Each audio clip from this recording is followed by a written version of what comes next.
the Hotel Orloff here in scenic rural Retreat, Virginia. It's a sunny Sunday afternoon here, September 24th, 2023. Back up here organizing in the comic room.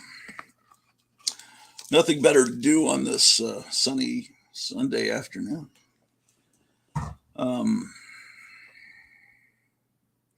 Zero people watching. Very good. Well, maybe someone will see this on a free, when they watch it played back later. Fantastic. Well, I've got some file folders here that I'm going to fill up with things so that I can get more organized, and I'll put it in filing cabinets and probably never look at it again. So how are you guys doing on this delightful Sunday afternoon? Okay, well, that's good. It's good to hear that, ladies and gentlemen.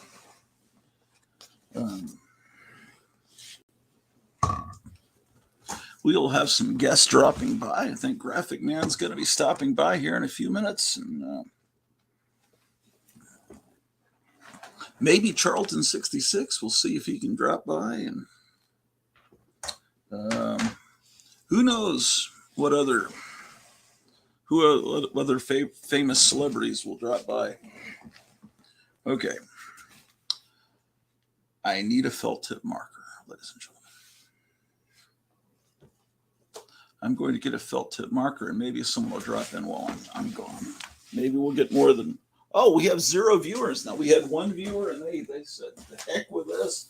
I'm going somewhere else.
All right.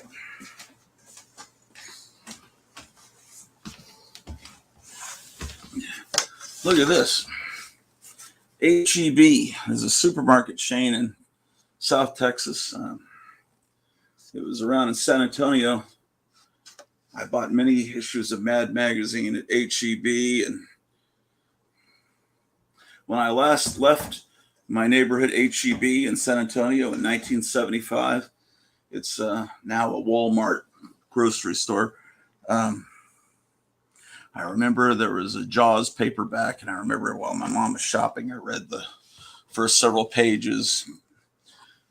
And a lot of wonderful memories of H-E-B. I have this in my hand because I thought maybe I could hang it from the chain for the ceiling fan, but I don't think so.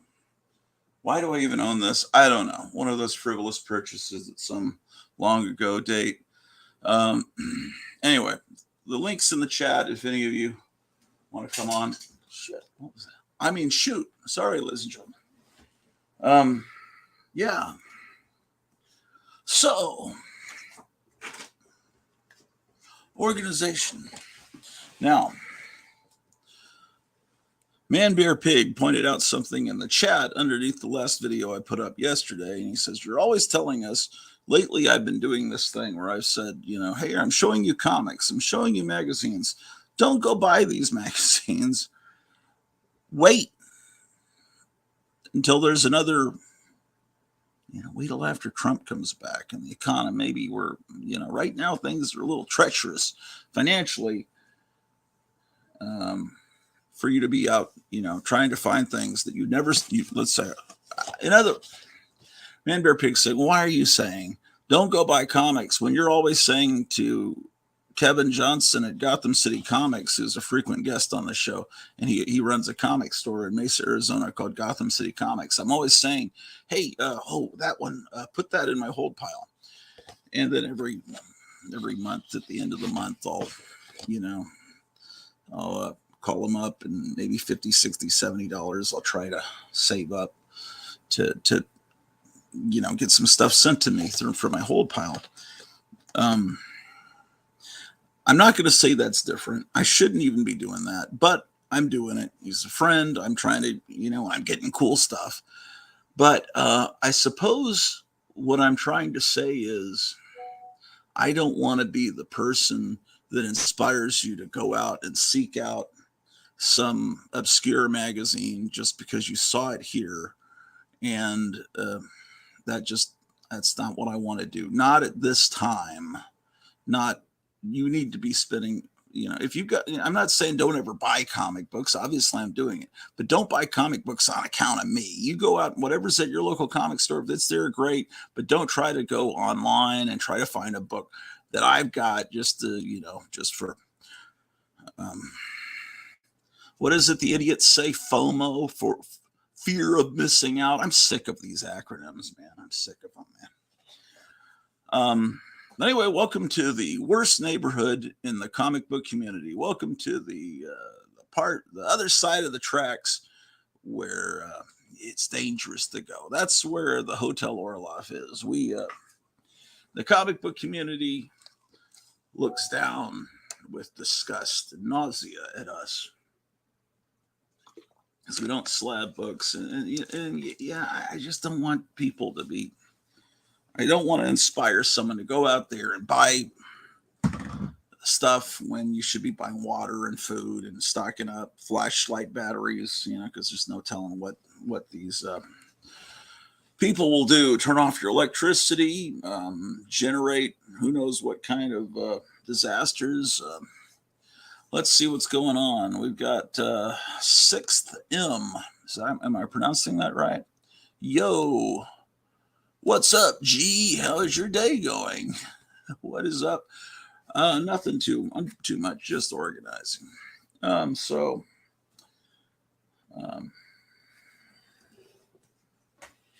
Just, write stuff down, make a list. Like I make lists I'm making a list, we need a sofa for the other room, but I'm not getting it yet. Hey, here's Graphic Man coming to us. Howdy. Hey. You hear me okay? Yeah. I was just explaining, a Man Bear Pig was saying, well, why in the chat down below my last video? Did you hear what I was just saying? He was saying, why do you tell people not to buy comic books, but you keep adding stuff to your whole pile at Gotham City Comics? And I said, and I'm trying to explain, well, I just don't want you to get something I show. I don't want to have that guilt on my conscience that you can buy comics from your local store, but don't seek out some weird comic that I have, and this isn't the time for that. Have I ever been to Canesville Collectibles?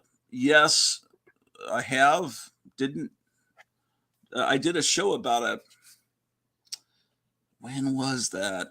Maybe a year and a couple of months ago. I went to Canesville Collectibles. Only been there once, and apparently it looks very different now. Some employee stumbled on my old video where I went there, and they said, wow, I couldn't believe how it used to look, because I guess they're more organized now. They must have hired people to organize. It's an amazing record store, bookstore, comic book store. Was it good? Yeah. Where do you live, 6th M? What part of the country? Hey, well, what's up, Micah? Oh, not a lot. Doing great. Have you seen the whole video with Joe? No, I haven't yet. There's just so much going on, but I've got it. I've seen parts most of it. He had a board game called Milton the Monster. Oh, was there a Milton the Monster one? Yeah, Yeah. I'd never seen it. He pulled out a lot of things I'd never seen. And near the end, he's got, before laser discs, they're tall, and to me they look like 8-tracks, but they're tall and thin, and they're movies.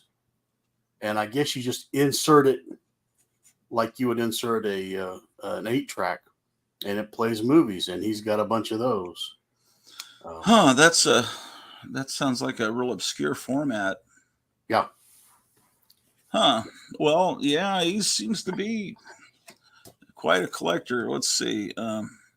Oh, my grandpa owns the store. Oh, well, the guy that owns the store was a great guy. So that oh wow, so you're the grandson of the owner. Yeah, I went out there. I'd heard all about it. I forget the name of there's a rockabilly guy, a modern rockabilly guy that has a YouTube channel, and he said this is the greatest record store I have ever seen in my life. And I thought, well, it's and I drove way out there, and I want to go back, but right now it's just, when I went, I spent $500. I got in trouble. So I'm trying to keep from the urge of going back for a while, but it's the only store I've ever seen where they had a separate section for Gold Key, for Charlton. It's like the guy knew. It's like, what? And I spoke up. I said, I've never seen someone do this, and they were cool.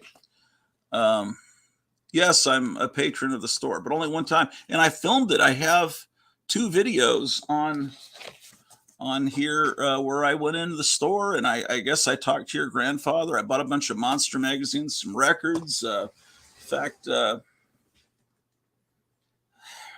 let me see if I can't find that. I'll look on my phone. Yeah, well, that's great that you're on the mend and everything, Micah. That was that was an interesting. What was it? Six episodes I did.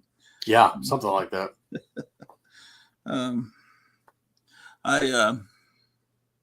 I guess I kept it together. It was just kind of a cluster F at times. I I don't know. You run it better because you send links in advance, and you've got I just, and sometimes I let things get to me, just because these are such tempestuous times. It's maybe I let myself get upset at one of our friends on there one time. And I just stopped talking. It's like, what do you mean? This is just a bunch of ridiculous stuff, and I look back on it. Let's see. Okay, trying to remember what I'm looking up. So, 6th M, do you live in Omaha? Wait, He said I'll Midwest. be sure to check them out.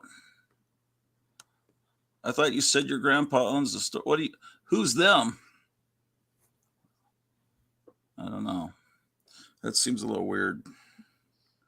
You'll be sure to check out your own grandfather's store. Probably something we were talking about. Okay, all right. I'm starting to get. Is this starting? Who is this person? I'm too paranoid, man, from all my conspiracy stuff I watch. Okay. You got to go back way back on. Let's see. 5 months, that's not far enough. 8 months, it's more than that. 11 months. What was that? Oh, pop-ups coming on my computer.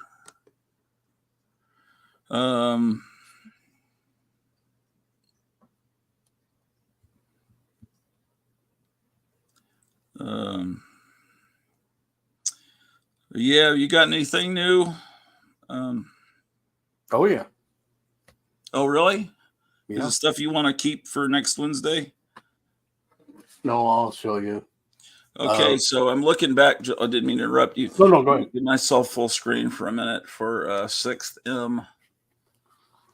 If you go back, the Tomb of Terror number, I used to call the show Tomb of Terror. I keep changing the name of the show.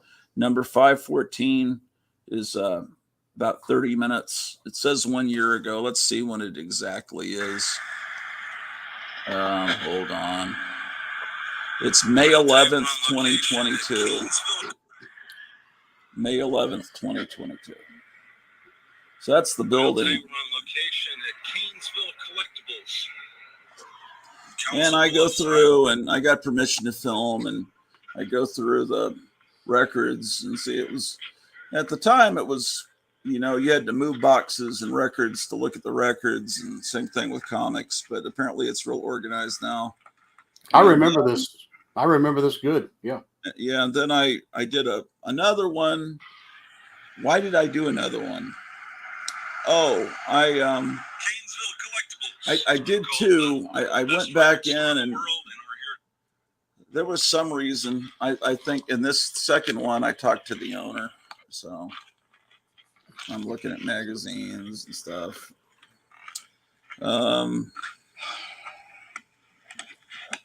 Let's see. Yeah. I just like old comics, and so that's it's really a record store. I don't know how that there's so many records there. I don't know how the floors don't, I don't know how the building just doesn't collapse like 9/11. But anyway, what the heck was I talking about? I've got a flyer. I think that's how you spell flyers.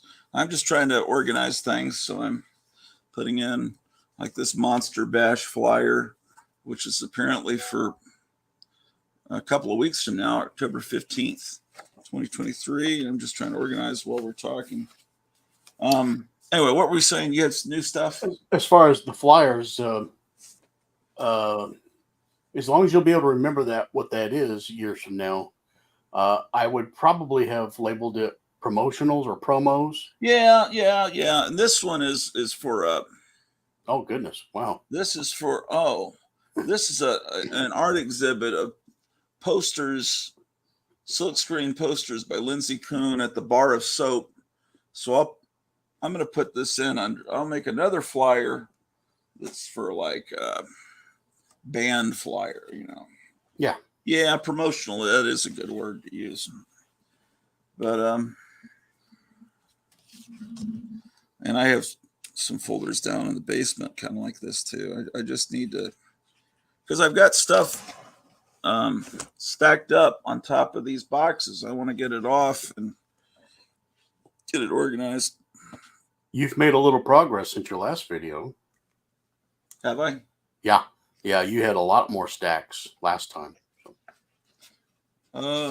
Or you've made them neater, where it looks better. That could be. Well, maybe you don't have a true perspective because there's still a bunch. All the same. Yeah, all I saw was like lunchbox. Yeah, that's a different wall back. Oh, okay. Back there is a different wall. See, the thing is, I've got the laptop on top of these milk crates, and I can slide it around on the wood floor. I don't have carpet in here, so I can change my camera angle. And that way I'm not limited to just talking from one spot when I do a live stream. Okay, so this is just a backing board. These are some Aquaman stickers that were sent to me by Lead Paint. It's part of an AOK. Wow. I don't know what time period they're from. I'm sure it tells me. I'll make what would I call this? I've got tons of these folders. Maybe I'll put superhero stuff. And then at some point, if I'm still around in a couple of years, I'll pull out the folder and look through it, and it'll be an episode. Oh, wait, Oh, there's two. There's two sheets of them. Oh wow. Oh, two identical sheets. So I could actually, in theory, use some of these on top of on the front of boxes with Aquaman comics. So anyway, I'm doing all the talking. What else? What have you been up to? What comics have you got? Oh, you asked if I got anything. I tried the Barnes and Noble approach to see if I could get Castle of Frankenstein. They don't have it, but they did have this Shudder Spectacular. Oh yeah. Let's give you full And screen. I noticed it was 2024. So Yeah, that's what Kevin was pointing out at Gotham City Comics. They did their annual a little early. That really should have come out next summer. I really like this character. I think she's great. And at one point she badmouthed Vampirus, or whatever, how you pronounce the name. Vampirus Carmilla. Yeah. All in fun because Well, they're related. is that a woman or a guy? The host of Shudder. I was reading somewhere else. I thought her name was Annie. Oh, my first guess was that it would be a guy like Uncle Creepy, the Crypt Keeper, or whatever the name of the character is that's in the Creep Show comic. Yeah. Yeah, but this is just great stuff. Sixth M says, I'm actually at one of my grandpa's record shows right now. Oh, wow. What town is it in? Is it in Omaha? Sixth M? Yeah, your grandfather has an amazing store. In fact, oh, look at that. I was supposed to email your grandfather when I got home a year ago and tell him how to look at the video, but I didn't know how to. I didn't know how to email him. I didn't have his email or something weird. So let him know to watch that video, because he gives me a tour of the place and everything. Yeah, it's a very good recreation of a Warren magazine. Yeah.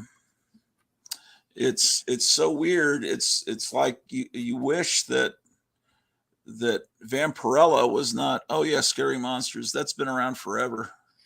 That's a good magazine. Check out the back cover. Look at this collage. Yeah.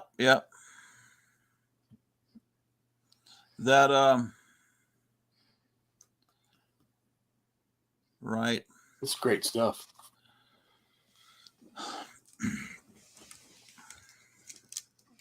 So this is kind of all new to me. Oh, when he says I'll be sure to check it out, he means the video that I filmed of Canesville Collectibles. I thought he meant I'll be sure to check out Canesville. It was like, well, what? You've never been to your grandma's? Because I immediately am thinking that people in the chat that I've never seen before, that they're secretly, yeah, that's cool. So I don't know why they don't have Castle of Frankenstein, but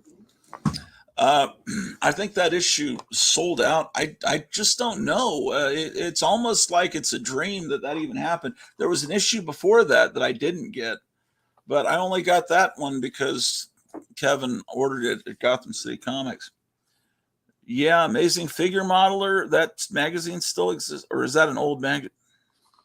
No, it's brand new, huh? This is on the newsstand. Yeah, okay. I didn't know Amazing Figure Modeler was still put I out. went through all of Barnes and Noble thinking, once again, it's a waste of time to be in here. And it just as I'm leaving, that grabs my attention. And then I see the Shudder, and it's like, oh my goodness. Well, see, I'm a weird duck in that I never have liked coffee, and the smell of coffee does nothing for me. It kind of makes me sick. And when I go into these modern bookstores, that's all you get is the smell of coffee. And it's just so, to me, it's just so boring. A modern bookstore is so boring. Agreed. But then you see this magazine rack, and it's like, how is it that this many magazines still exist? The only benefit of being in a bookstore is you see all these horrible shoplifting that's going on all around the nation where mobs of people go in there and they just start taking things off the, Yeah. you know, when I'm in a bookstore, I think that never happens in one of these. Oh, 'Cause no. that crowd, they don't want to read anything. So one of the safest places to be is at a bookstore. Yeah. Unless they just want to steal the money at the cash register, but yeah, Right. okay. Right. So I got some old books that I need to file somewhere. I don't know. Oh, The wonderful. story about paying. I'm sure that these books are, I'm sure there's lots of lead in the ink that I'm sure that will horrify Well, they're all the just people out saying there. that. They don't want anybody to have anything that's decent. And Right. back then, people had morals, Yeah, and and they this wrote. book is saying that John Adams is a true patriot. They would want to get rid of this book and make sure Exactly. all the books about John Adams talk about, oh, he really wasn't that good a guy after all. Oh, he's one of my favorites. I mean, yes, we're supposed to like Jefferson, and that's great, but I really respect Adams before that. This might be from like Barnes and Noble or something, just some magazine called Book Page. I don't know why I have it, but you know, I just save everything. Let's see what, I never know what the next thing's gonna be. Oh, it's the Declaration of Independence and the Constitution of the United States of America. Oh, it's got lead in it. Gotta get rid of it. Let's see. I wish that also had the Bill of Rights. Yeah. The Bill of Rights were totally ignored during the lockdowns. Here's this comic that just never gets filed because it's a weird comic, and it's just it's always in every pile I try to go through. This book is there, and then I always think, well, I just need to put it into a bag and board like this, and I just never do it. It's just they decided to do a sideways comic one month to be different, and this is one. Every so often, I'd go back and I'd try to give my childhood favorites another chance. And I think there was a time period around this time that the books actually read, and they were, you know, I read them and they actually weren't too bad. This is 2001. I guess that's over 20 years ago. Well, to me, things that are 1999 look like today. It's that same. They weren't caring when they drew it. They just I don't have the record. I just have this picture sleeve for High School Confidential. There's Mamie Van Doren, Jerry Lee Lewis. So this would look good on a wall. None of those people look like high schoolers to me. Oh, yeah. Well, Mamie Van Doren isn't supposed to be. She's not supposed to be a high schooler, but he is. Okay. She is. That's Russ Tamblyn. Yeah, he looks high school. Yeah. And, so and does she. Kind of does. Right.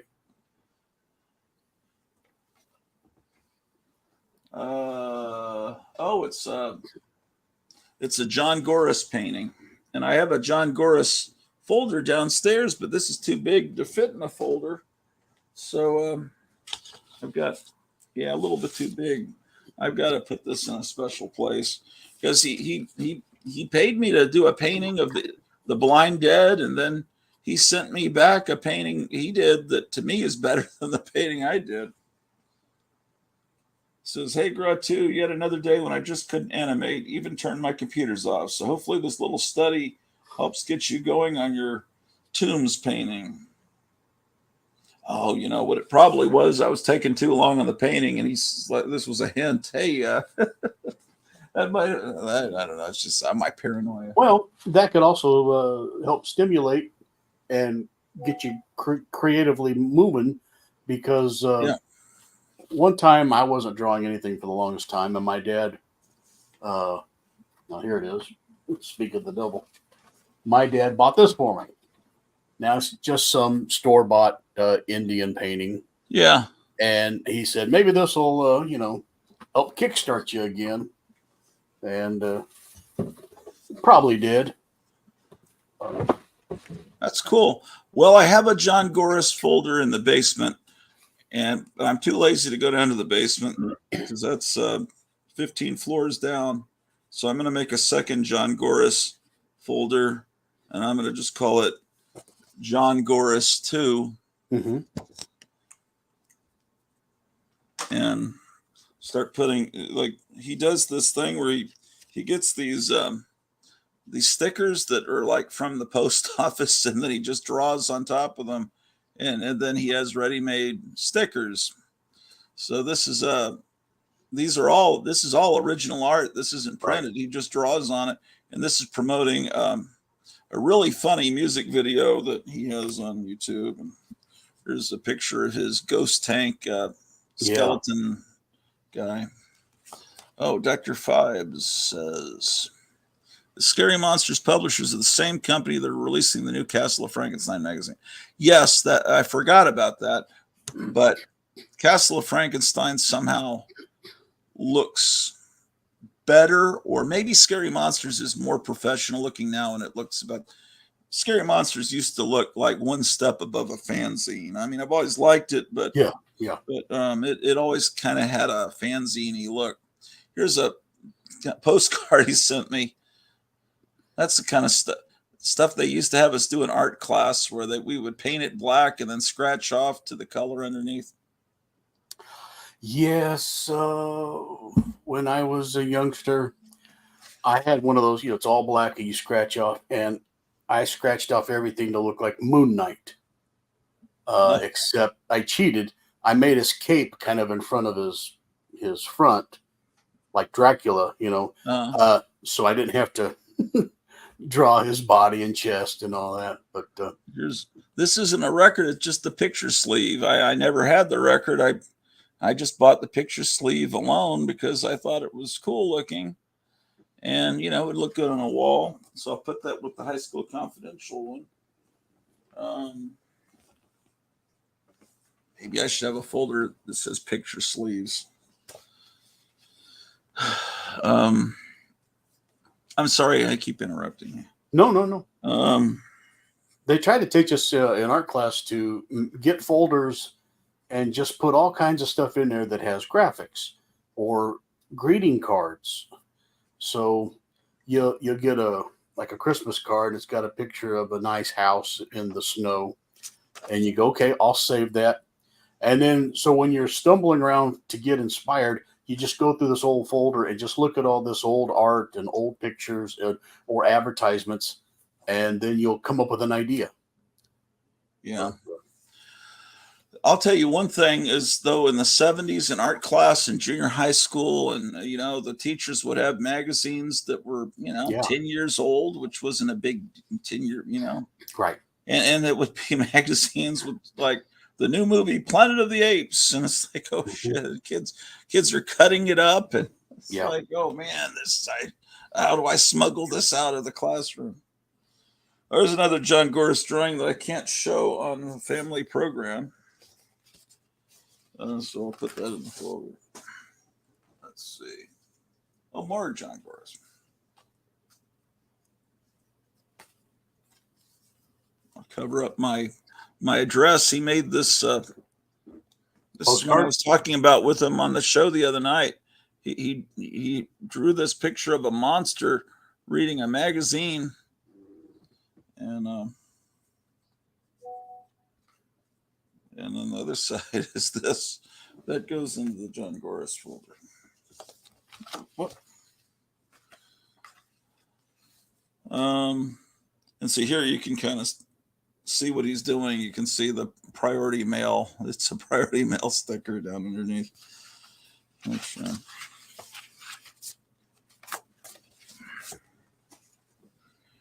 this is a color copy that I ordered something from somebody on eBay or something. He sent me that was when I ordered are there any in here? I have these cardboard promotional stand-ups for the Aurora Monster model kits, but they're replicas made by some guy. And I think when I ordered them, he sent me some copies of like this is if you won that monster model kit contest they had around 64, 65, this is the certificate you'd get. but it's a replica. But it Right. really is something I should frame. Will it fit in a folder? Um, let's see. So, yeah, I don't know what I should label this folder though. I'll label it monster stuff. Joe had something similar He probably on had the real thing. a frame in the wall. It was a Frankenstein mask, but it Oh was yeah, that was like the 3D. trophy that you got if you Yeah. won. I guess you got the certificate and you got that 3D molded Frankenstein. I'm Yeah. sure he had the real thing. Yeah, that's what he thought. Yeah, Yeah, he thought it was real. So probably.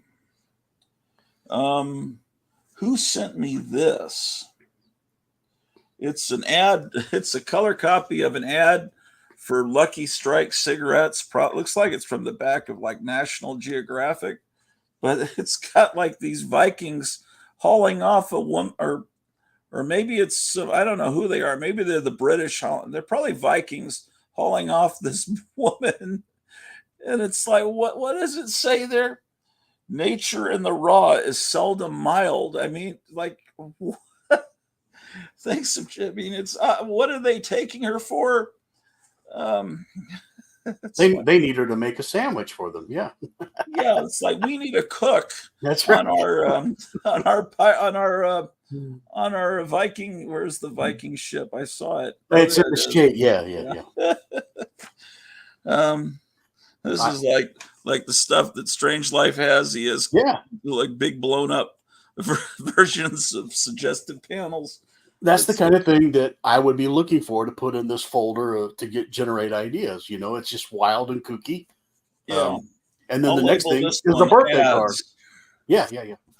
The very next thing you turn that over, and then it'd be just some generic birthday card, and then the next thing would be a ad for tires or screwdrivers. But yeah. Okay, this is a pay stub from work. I'll save that. Oh, I need to create a folder for that because they're all over the place. Pay stubs. Now, how old do you go back? Well, at least the tax year. Right. Yeah, I wouldn't mess with anything over 7 years. Well, I've retired. I don't need this file anymore. Well, so thank you, Joe Biden. I'm not retired anymore. Oh, here's an issue of Monster Times. This is the EC issue. Why is it here? I don't know. I'll put it in this box. It needs to do with the Monster Times. Oh, another Monster Times. These are just Monster Times that haven't been filed yet. Now, do you have any copies of this magazine? I have none. Okay. And again, I keep saying, don't go out and buy things but the Monster Times and Castle of Frankenstein were the finest of all. This is strange. This is not. Where did this might have been sent to me. Wait, I think Lead Paint sent me these. I know Dr. Silverage sent something like that to you.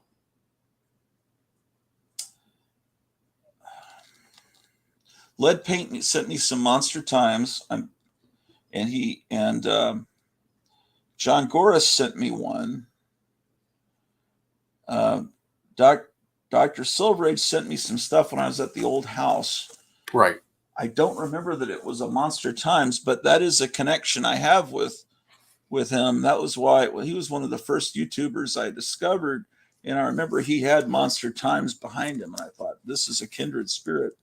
But this is the way it's laid out. Everything about this newspaper is this and Castle of Frankenstein are really the best. Famous Monsters it's really in Famous Monsters, but Famous Monsters just is a beautiful looking magazine.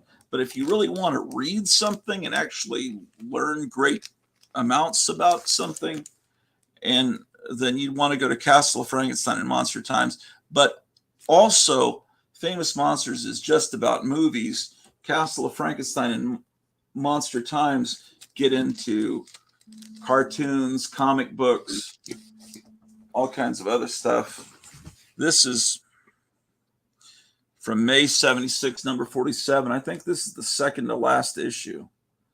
But everything was fun about it. The ads are great, but they're different from the ads you'd see in Warren magazines. It's like I never even knew these life-size posters existed. And here's an ad for all the Power Records, and there's just always a lot to read. It's very dense, and it's put together like the Rolling Stone used to be, where it unfolds. Come on. And it's no staples? No, well, there are no staples. It unfolds like this. Yeah. And then there's basically another cover image. And then you read it like this. And yeah, there are no staples, which is a problem because I discovered I had some Monster Times where I'm missing some, you call them wraps, don't you? But, oh, well, that's the thing is inside, when you get to there's always a poster. And a lot of kids took the posters out and put them on the wall. This is a Flash Gordon poster. And of course, this is 4 years before the 1980 Flash Gordon movie. So this is based on the serial. And so you got to check and make sure the poster's there. That's what's usually missing. And it's got an article on the Buster Crabbe Flash Gordon. But there's just a lot more, and it covers, if a magazine had, Star Trek versus Space 99 on the cover, they let you know that. If there's like a commercial on television that has King Kong getting in a VW bug and driving to the Empire, they let you see pictures from that, or they'll talk about Frankenberry, Count Chocula when those were new, and they have tons of ads for books and everything. So in that sense, it gives you all the fun of seeing what's out there book-wise in the world. And but they also cover comic books heavily. They were big champions of EC nostalgia, and there's a whole ad of all comic book related stuff.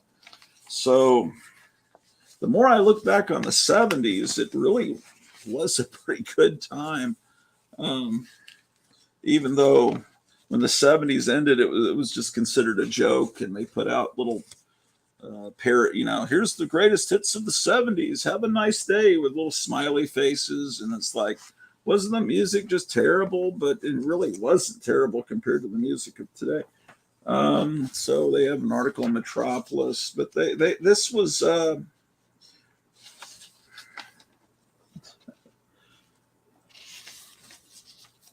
here they have ads from some of the early comic book dealers. That's Howard Rogowski.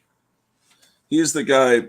But back then, you would get catalogs from him that wouldn't show you the books. They just tell you what condition it's in, and you just have to trust them. But Howard Rogowski said tape is not a flaw. He did not consider that a flaw.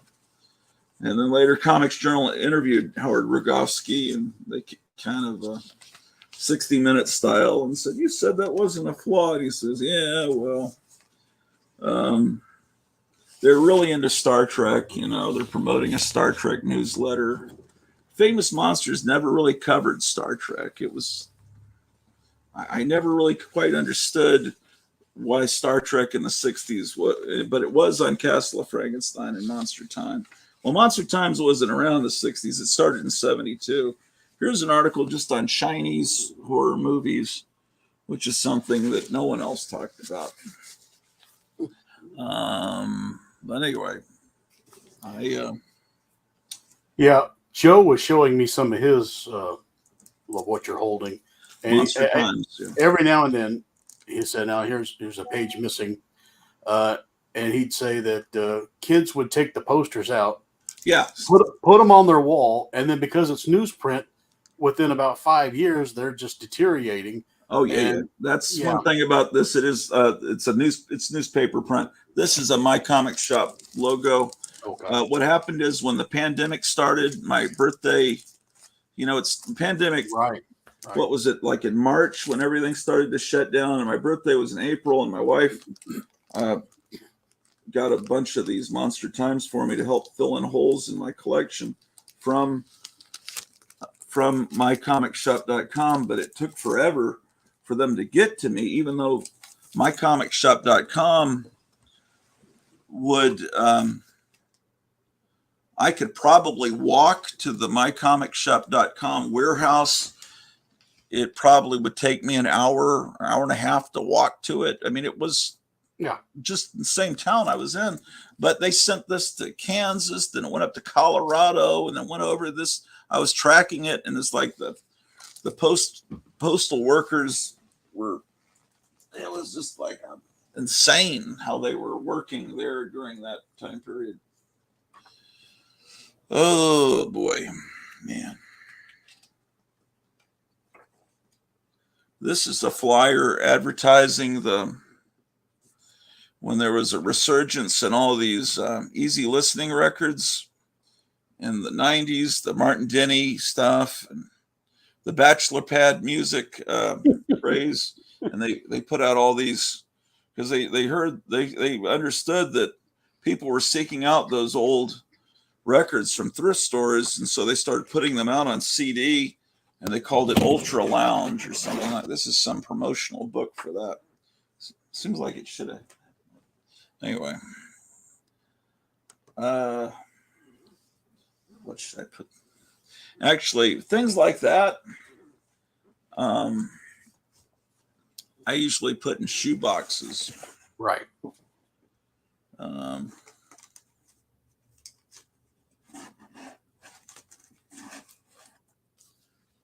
trying to think. I think this. I don't know what that is. I've got all kinds of stuff in here. Here's some reconciled checks from my father for the National Bank of Fort Sam Houston. And I just can't throw this stuff away because some of these checks are like for diapers for me. Yeah, it's like September 23rd, 1966. And I just love the graphics and everything. And it's all part of the sickness. You gotta in the chat. They say they bought all those CDs you were showing. Oh yeah, I bought a lot of them. I don't know if I got them all, but now you can just listen to them all free on YouTube. Here's a bunch of things I copied. I color copied these. Pictures I got from the internet. I shrank them down and had them printed at a copy shop, and I printed them the size that I could put them into CD shells for homemade CDs that I made. Kind of like when you made cassette mixtapes and you'd make your own art for it. So this is from one of those Super 8, Dr. X, and Jane Russell. Oh, good. Wow. So I actually need to put those actually in CD cases. Here's Marilyn Munster, Pat Priest.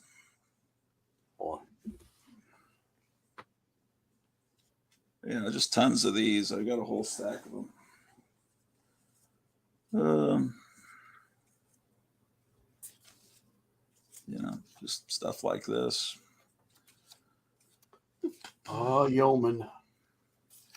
From if the American Spider-Man TV show was only like this is the Japanese Spider-Man that was on the same time as the Nicholas Hammond one was for us. What really would have improved our TV show is if they would have let him have an actual supervillain instead of some thugs that have just robbed a jewelry store. Yeah, that. The original and the other cast of the comic, instead of making up new people. I mean, Yeah, it was just everything was kind of wrong. Um, yeah, they just didn't get it. About the only cool real episode they did was when they cloned him, and so he's facing his own clone. I That don't would be remember that. yeah. It was the I one I watched them didn't. all, but It was the one I didn't get to see, oh, but I know it exists. this is a coverless Stargirl comic that must have been something I picked up that they were about to throw away at a comic store, but I don't know what to do with that. I mean, it may not be Stargirl, but it has Stargirl on the cover. Right. Oh, well, who knows? Uh-oh. What is this? It's a coverless, I think it's Toy Shop. Yeah. That companion magazine to Wizard Okay. that is just about toys. Do you remember that? Never got it. I got a few Wizards, and then I got rid of them. Yeah, I've got like a whole long box of Wizards. I can't throw anything away. Oh, you should learn how to do that because it helps so much to get rid of some stuff. Yeah, I know, but there's something interesting in it. Like I didn't buy Wizard every month. I bought it when it had a cool cover or something I wanted to read. Like I really, so that article is still interesting to me now, and I don't want to. Here's an old. I guess I can throw away this old bag. Yeah. Yep. That's a start. Yeah, and I actually have this whole pile here. Where's my trash? I brought a trash bag up. I've got a whole pile. I was digging in this desk drawer. There's stuff from when I got my first computer, and that was well over 20 years ago. And it's just like, I don't know why I still have this printer cable, but a bunch of stuff like that I can get rid of.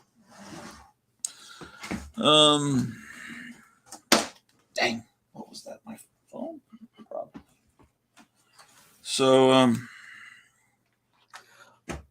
yeah, I saw some of Night Tiger talking to a guy from the United Arab Emirates.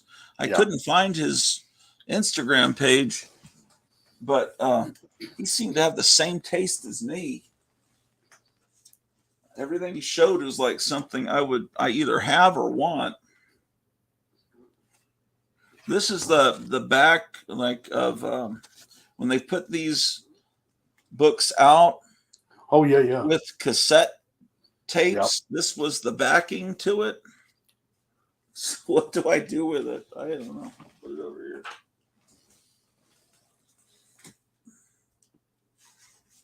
Oh, these are for a game I have called Cuckoo Choo Choo. These are metal, real late 60s kind of graphics. Those need to be here. I'll take them down. I think that Cuckoo Choo Choo box may still be in the garage.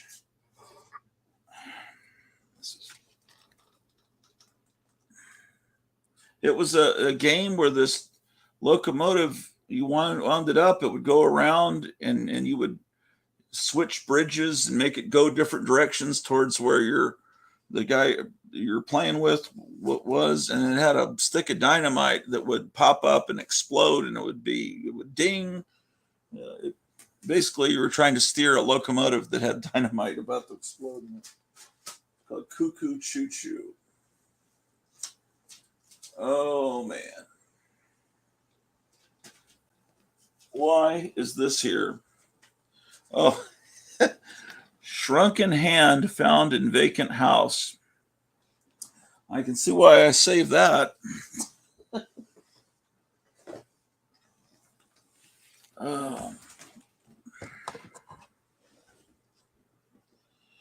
So the box I'm putting them in, they had something where this teacher got together with someone else and they decided they had a test coming up where they had to write an essay, but they didn't want them to use certain words that are just like cool or good, They wanted to say, okay, these words are dead. Don't ever use these words again because they're just not good writing. And so they, some teachers have had little ceremonies where they say, okay, class, these are dead words, and we're going to go out to outside the school and bury them because they're dead now. But these teachers at this school I was at, they wanted to have a ceremony where they had they were burning them in a trash can. I think it was words, something like that. It was insane. So she said, well, she said, each teacher make a box to bring the words that your class decides are dead words, and then we're going to take them out of, and we're going to burn them in this trash can. I said, are you sure? This sounds. So I took the shoebox and see, I made it in. See, there's little handles, and I made this. In Adam's fall, we sinned all. Yeah. And so I'm filling any shoebox is something I fill all these little bits of things that I don't know where else to put them. I would have been kicked out of class had I been, because I am dead set against people telling me you can't use that word, you can't say that.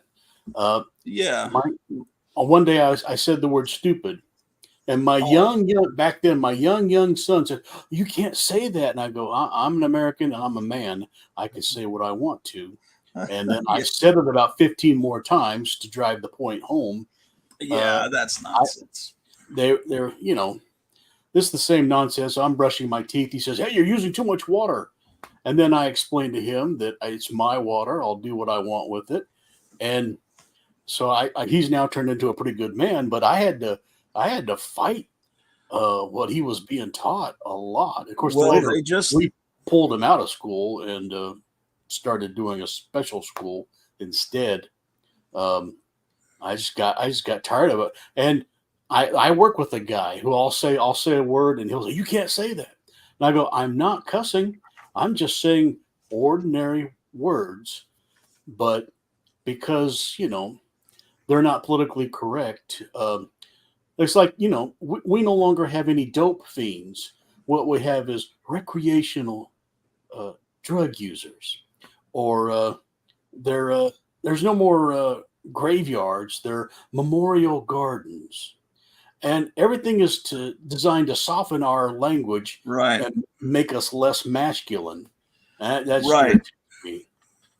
Yeah. And now I'm ranting on the Gratu Orloff show. So no, you don't have to. That is part of what they do. They change meanings of words, and there's a lady on.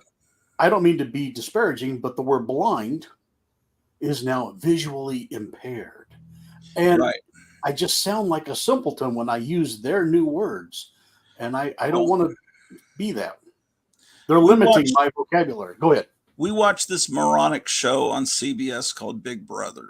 And I know it's terrible. And I can't explain it. It's just something I watched with my mother. And, she loved it. So ever since that was, the second year of the show, she passed away. And so I've just watched it ever since. Then my wife comes along and I start watching it with her. And it's just so filled with propaganda. It's so obvious. And but anyway, they always talk about they trick someone, they put up two people then they switch someone out, and then they always talk about where we're backdooring them, and it's like they can sound like it means something else, but that's not what I'm talking about. Because I was saying, why don't they just say blindside? Then people won't chuckle and say, I'm gonna. Right. But I said, well, I guess they can't say that. But that wasn't what it is. It's like in every episode, you will hear these words said at least 5 times. People say, moving forward, I will do this. And moving forward and forward. It's always, and it's like they are being told by the higher ups, use this expression, moving forward. And you hear it everywhere, even from conservative people. And that was Obama's slogan, forward. And it's also, if you go back to the old communist posters, it was forward. That is the socialist communist slogan, forward. In other words, forward, forget the stuff in the past. We need to move forward and forget all that, get rid of all that old stuff, tear down the statues. And it's just like they're indoctrinating, moving forward, just constantly in Right. that show. Yeah. And there is a lady on YouTube that was a real liberal type.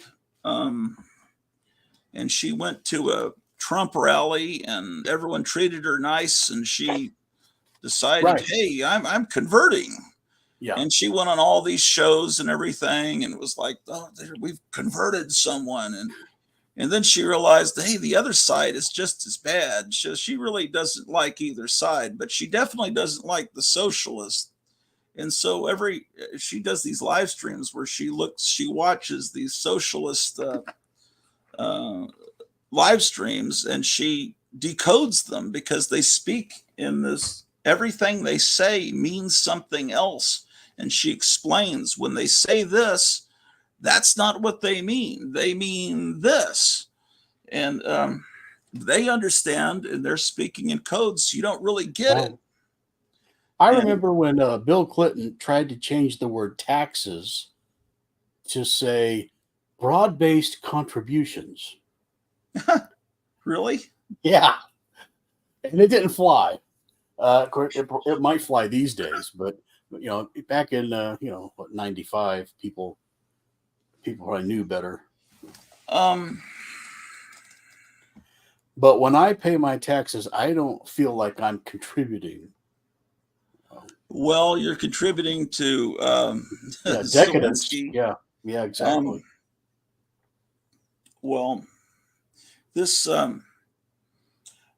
Apparently the main thing that they're trying to do, they're trying to basically get everything to go haywire. So everyone goes, what's going to happen? Well, hey, why don't we try socialism? They're trying to make sure the whole society breaks down. And their main problem is the family. So they're trying to break down the family unit. And she's explaining what you see these movies, the books, Brave New World. She mentioned Logan's Run. I was thinking Logan's Run. She mentioned it, where there aren't really mothers and fathers. It's like there's a baby there, but it's brought up by the collective or by, and that's what Hillary Clinton was. Oh, it takes a village. And what's his face? Biden says, well, they're really not your children. There are children. That's how they do it. And they're wanting people to what they're really trying to do is they want to break down basically men and women and have people just be kind of neuter. Yep. And so when they say certain things, it means other things. When they talk about, when they mention the word white, they really mean capitalist.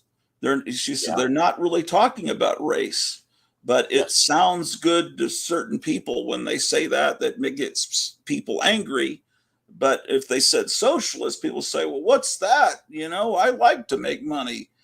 And when they say queer, they don't mean homosexual. They just mean that they mean socialist. That means we're different. And that's why there are people that are in heterosexual marriages and they say, oh, I'm queer or I'm non-binary. And non-binary also means it all means something else. It means it just means, hey, I'm socialist. And so it's weird. It's just all it's all mind manipulation, but I'm sure that's very controversial to some people. Let's see, what are people saying here? Contributions. The official Portuguese word for taxpayer is contribuinte. Paulo, is that transliterated? Or is that word mean contribution? Or is he giving us contributions? The official Portuguese word for taxpayer. Oh, Oh, it's in other words, the Portuguese word is the same Latin root from contribute. And that's the taxpayer is called that word, I guess he's saying. Yeah. Here's Gotham. What? Gotham City. Oh, in the chat. Oh, okay. Yeah. There. Oh, it means contribution giver. Yeah. Yeah. Yeah. Or, slave, taxpayer. Yeah.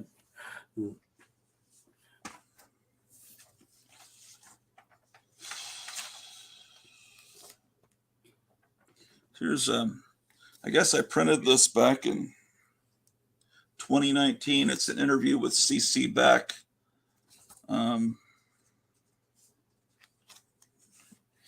I would often, when I found cool stuff on the internet, I would just press print back when I had a printer.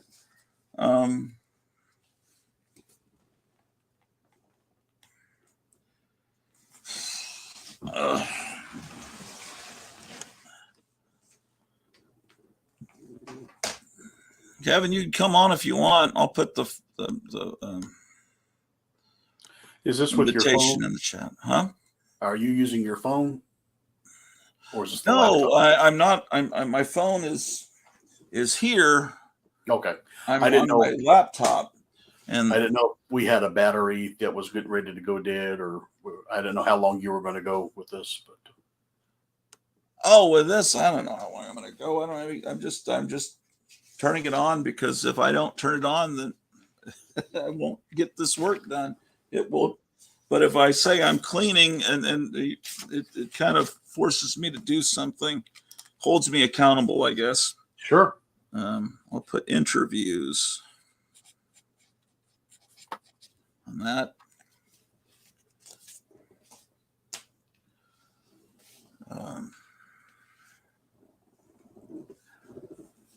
Yeah. Doing chores at home.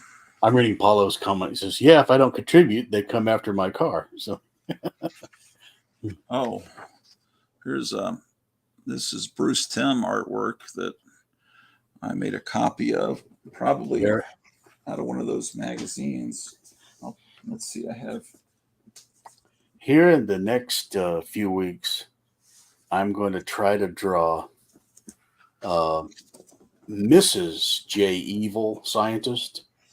Oh yeah, yeah. I'd like to do her, and I'd like to do Natasha from Rocky and Bullwinkle.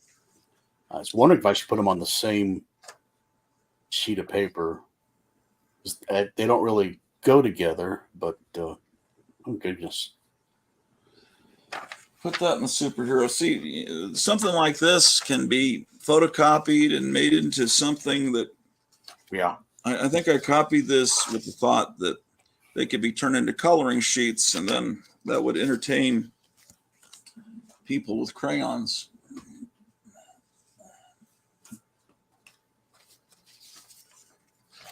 Same thing with this.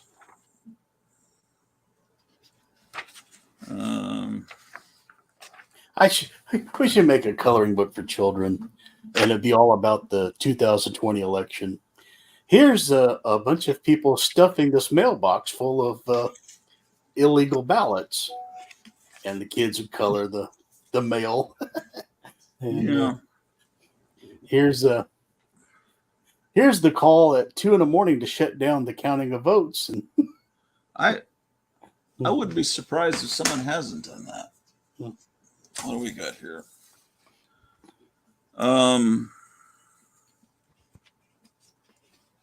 Oh, it's a doctor thing. Here's a flyer for a Monster Bash from 1998. Goodness. Here's an advertisement for RC Cola from the 60s. Oh. Wow.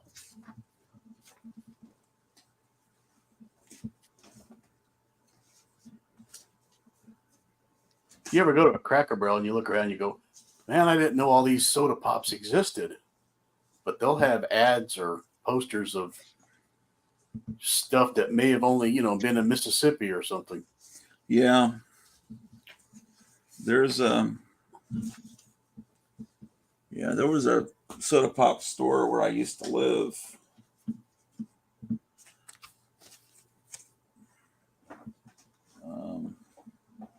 That had all kinds of drinks from everywhere. That's where I got some like Kickapoo Joy Juice and Bubble Up. Yeah.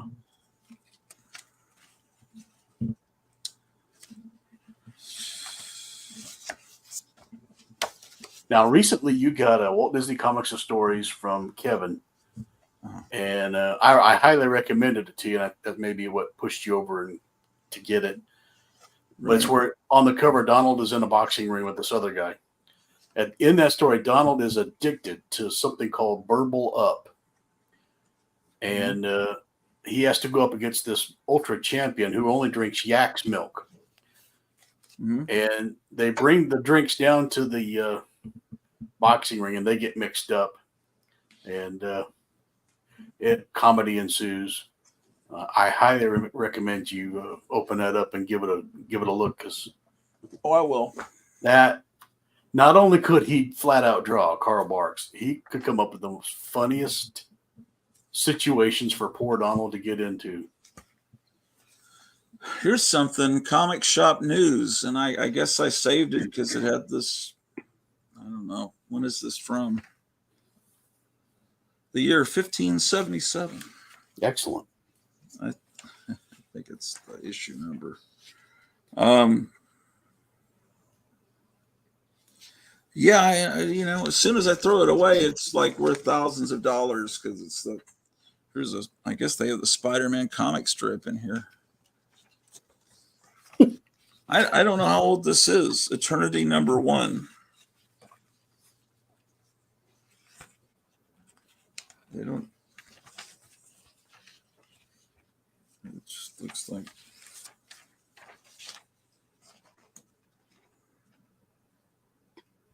There's no telling. It's all pretty horrible, actually. I'll just make a folder for comic shop news, I guess.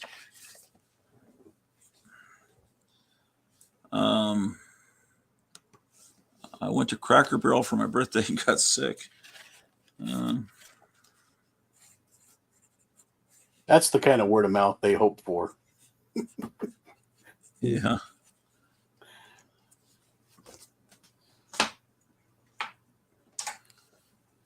Oof. So don't go to the Cracker Barrel in Arizona. Go to all other 50 states are fine. Okay, what is all this? This stuff is all small. This is this is a little flyer for a concert. Wow.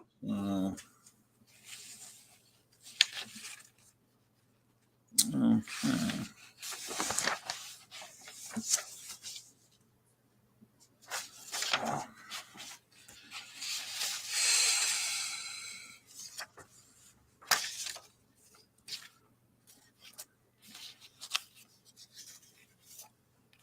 Anyway. Oh, yeah, 17 people watching me file pieces of paper. There's another picture that could be used. I think that actually came from a coloring book. The Jack Davis monster drawing. That'll go in that monster folder. Was that a print, or did you print that out this is this is a bad photocopy from.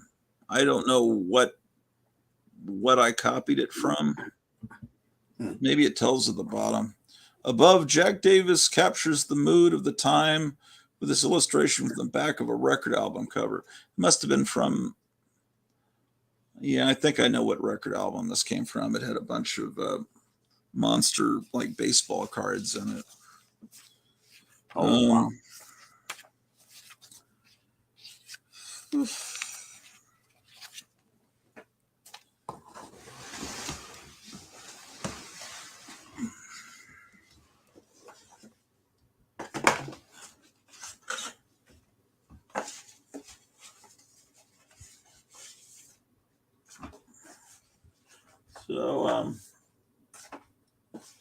are you going to start going back to that shop you were working at on Thursdays, or? I've been once. The problem is that guy, he's not open every day. He likes to show up early in the morning while I'm at my real job. And then he likes to skedaddle about 1 o'clock. And I could probably get over there at 2, but he's not there to let me in. So we've been missing each other. Okay. And he's got like 3 long boxes for me to file away, I'm sure. He had 2 the last time I was there. What is it? Is it generally just newer stuff, or is it interesting? Mostly, but every now and then there'll be here's a Carlton romance, or here's a Weird War Tales. Definitely something I would snatch up. So that's why I go, because every now and then you get lucky for something like that. But most of the time it's hideous stuff that I know I'll sound like a super snob, but it's like, I don't recognize this. I don't know what it is. Many times there's not a title on the cover. You can't tell who these people are. Or if it's like Avengers versus, the X-Men. Well, does he want that under the X-Men or the Avengers, or what? I don't know what to do. So right. I think I split it right down the middle. Half of them go to the Avengers. I'll be right back.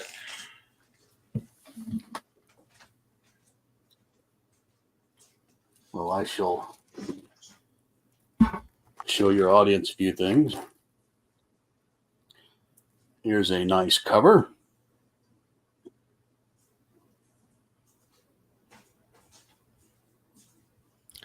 Clarabelle being kidnapped. Here's the 7 ghosts.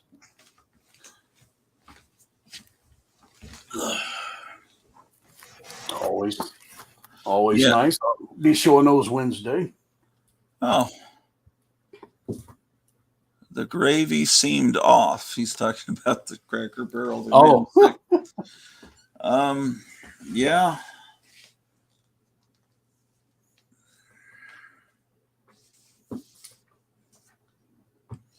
This is from Newsweek, and it's an article about the tabloid newspapers like National Enquirer that were real sadistic back in the 60s. They were really horrible. It was very different from the way the National Enquirer is now. So that's what that is. Wow.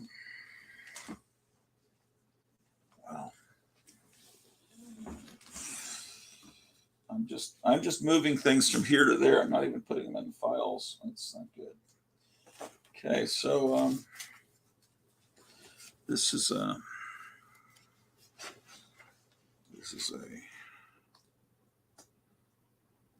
probably be good to organize and then do a show and show all the stuff one after the other, because this takes a long time. This is an ad for the 1966 yearbook. Sometimes they called them fear books, and see, it's called a fear book on the cover. Right. This is something I had laminated so I could put this on the wall, but let me put it for right now with the monster stuff. It'd be really cool little. You wouldn't have to make it too big, but just make your own copy of that National Enquirer. It's the fake one that shows up in the movie Airplane. If you remember, they hear that the airplane's going to crash. So you see all these headlines on the screen, plane in danger. Here's another headline. And they finally get to the National Enquirer. It says, boy trapped in refrigerator eats own foot. Yeah. If you remember that, I would love to get a copy of that, that fake National Enquirer, and put it on the wall. There are National Enquirer covers that I have that are extreme like that. I think didn't I show one yesterday? You showed Man Eats Dogs or Yeah. something. Yeah. But I've got some that are really, a couple others that are really insane. It's just this one guy that ran this record store back in the 90s. He found a bunch of those and was selling them in his shop, and I got a bunch of them.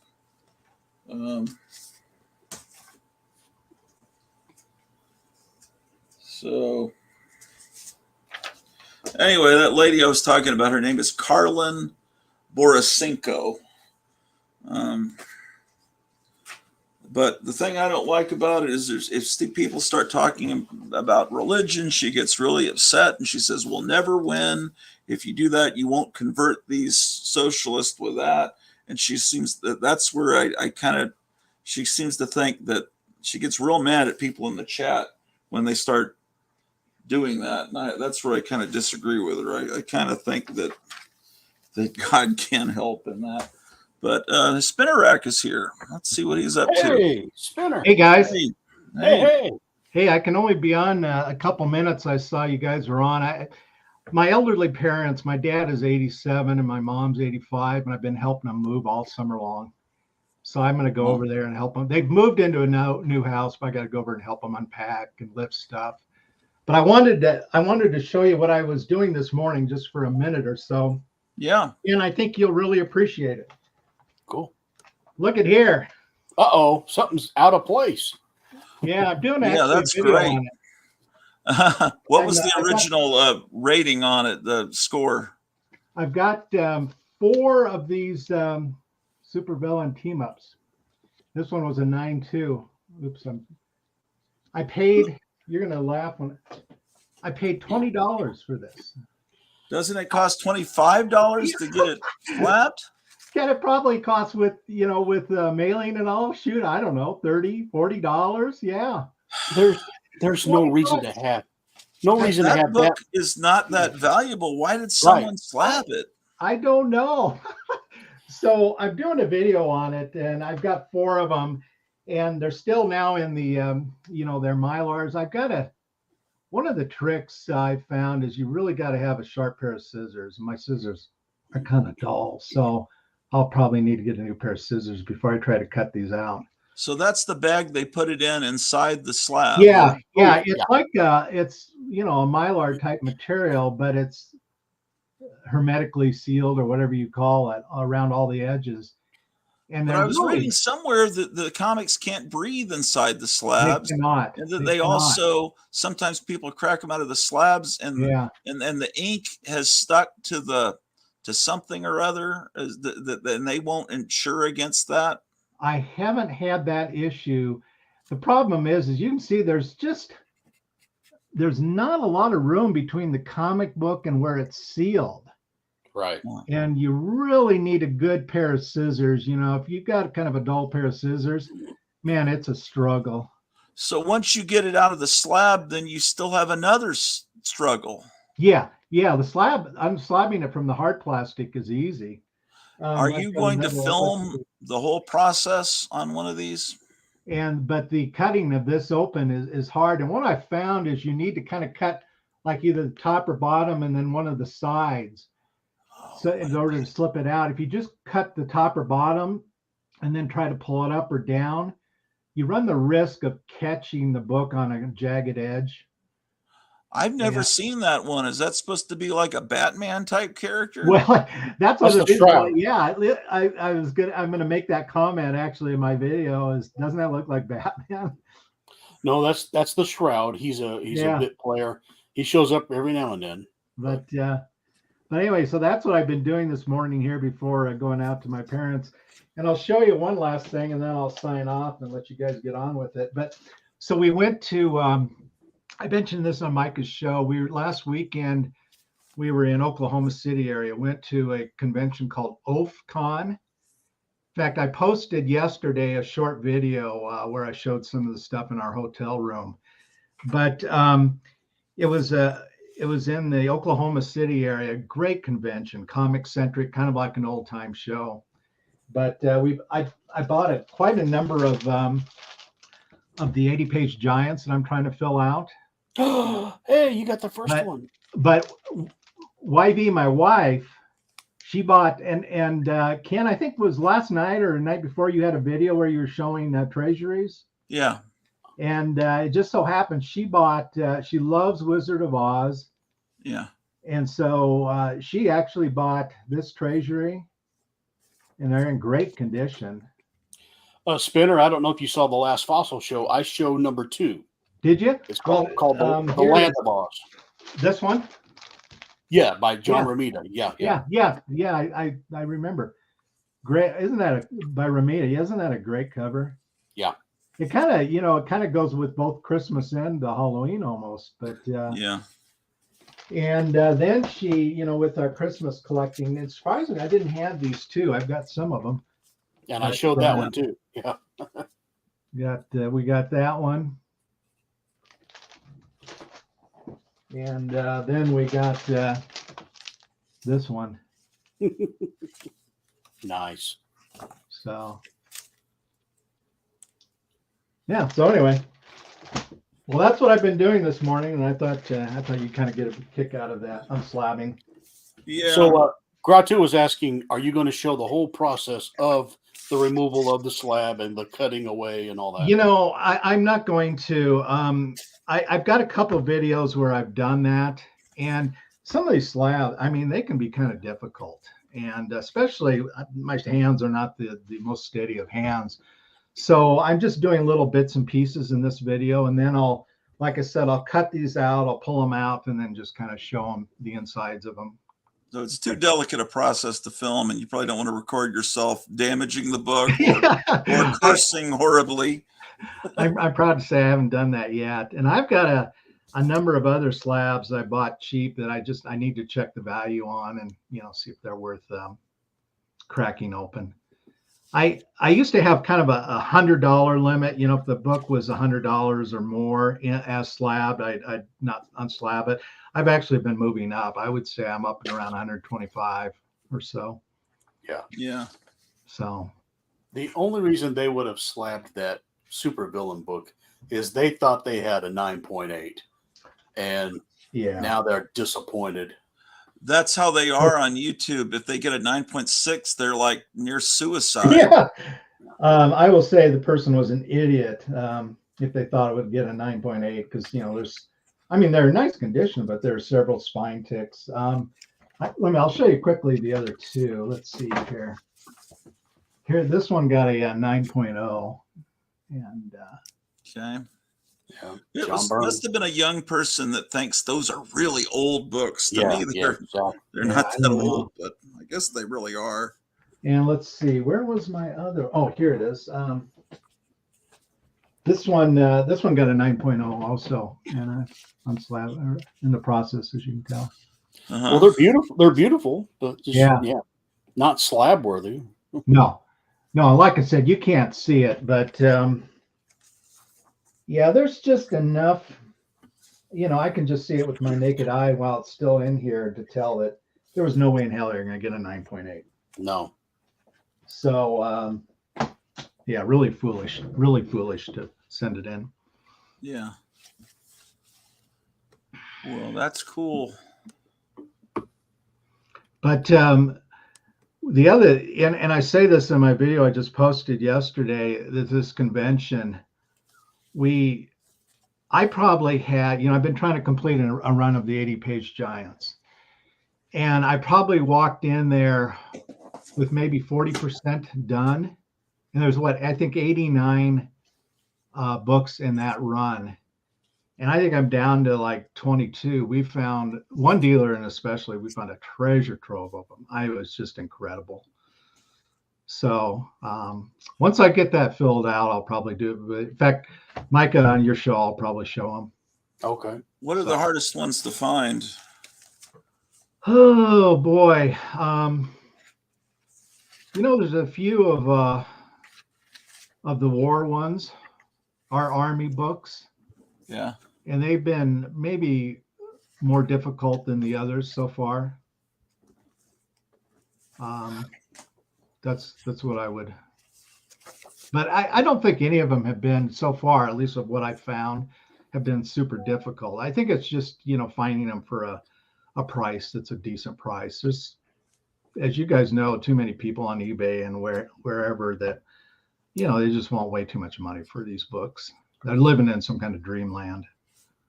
Yeah. I haven't seen your latest video, Spinner. Don't take that badly. I posted one Friday. Jambo's posted since then. Shannon's posted since then. Night Tiger's had one just this morning. Yeah. We've had a big influx this weekend of people that we watched that are posting. Micah, I've started your video. I think I've started your video. I just haven't got all the way through it. Were you the one with Joe? What's that? The one where I go to Joe's house again? Yeah. All super stuff. Yeah. I started watching that last night, and I was watching a little bit of Ken's video where he's showing some of his treasuries. Yes. So, in fact, I think I pretty much got through Ken's video, so I'll probably then go back to yours. And either nobody makes a video or everybody does at the same time. Yeah. Well, I pretty much can only really do it on weekends now. Yeah. Well, the video I posted yesterday is real short. I think it's like 7 minutes. Okay. We're in a hotel room there, and we're just showing a few of the books. My wife's kind of holding them up as I'm. Yeah, I saw the first minute of that, and I got called away. But do you show every book in those stacks? No, I didn't. Just a few. Maybe about a dozen books or so, 15. Like I said, I was thinking, should I start showing the 80-page giants? And I've decided I just want to complete the run, and then I'll show them. Well, so that convention, it was worth the drive? Man, yeah, 11 hours from Denver to Oklahoma City. Yeah, I know what an 11-hour drive is like. Long drive. It's interstate, so it's easy driving, but boring. There's not a lot to see on the eastern plains of Denver or Kansas or Oklahoma. So, it was worth going. I've been looking. I had read about this show probably 10 years ago. I think I Googled, good quality comic book show or something like that, because I was so tired of the Denver show and I hadn't gone to San Diego for years just because they've become Hollywood fests, and I have no interest in Hollywood stars or their autographs. So I found this show, and kept seeing people comment about what a great show it is for a small show. Yeah. And it was really good. There are a few large dealers that I can recall from way back, in San Diego. Bedrock Comics. I don't know if that rings a bell. Okay. That's an old dealer. Right. Terry's Comics. He's been a large dealer for years. He was out of California. He's out of Washington now.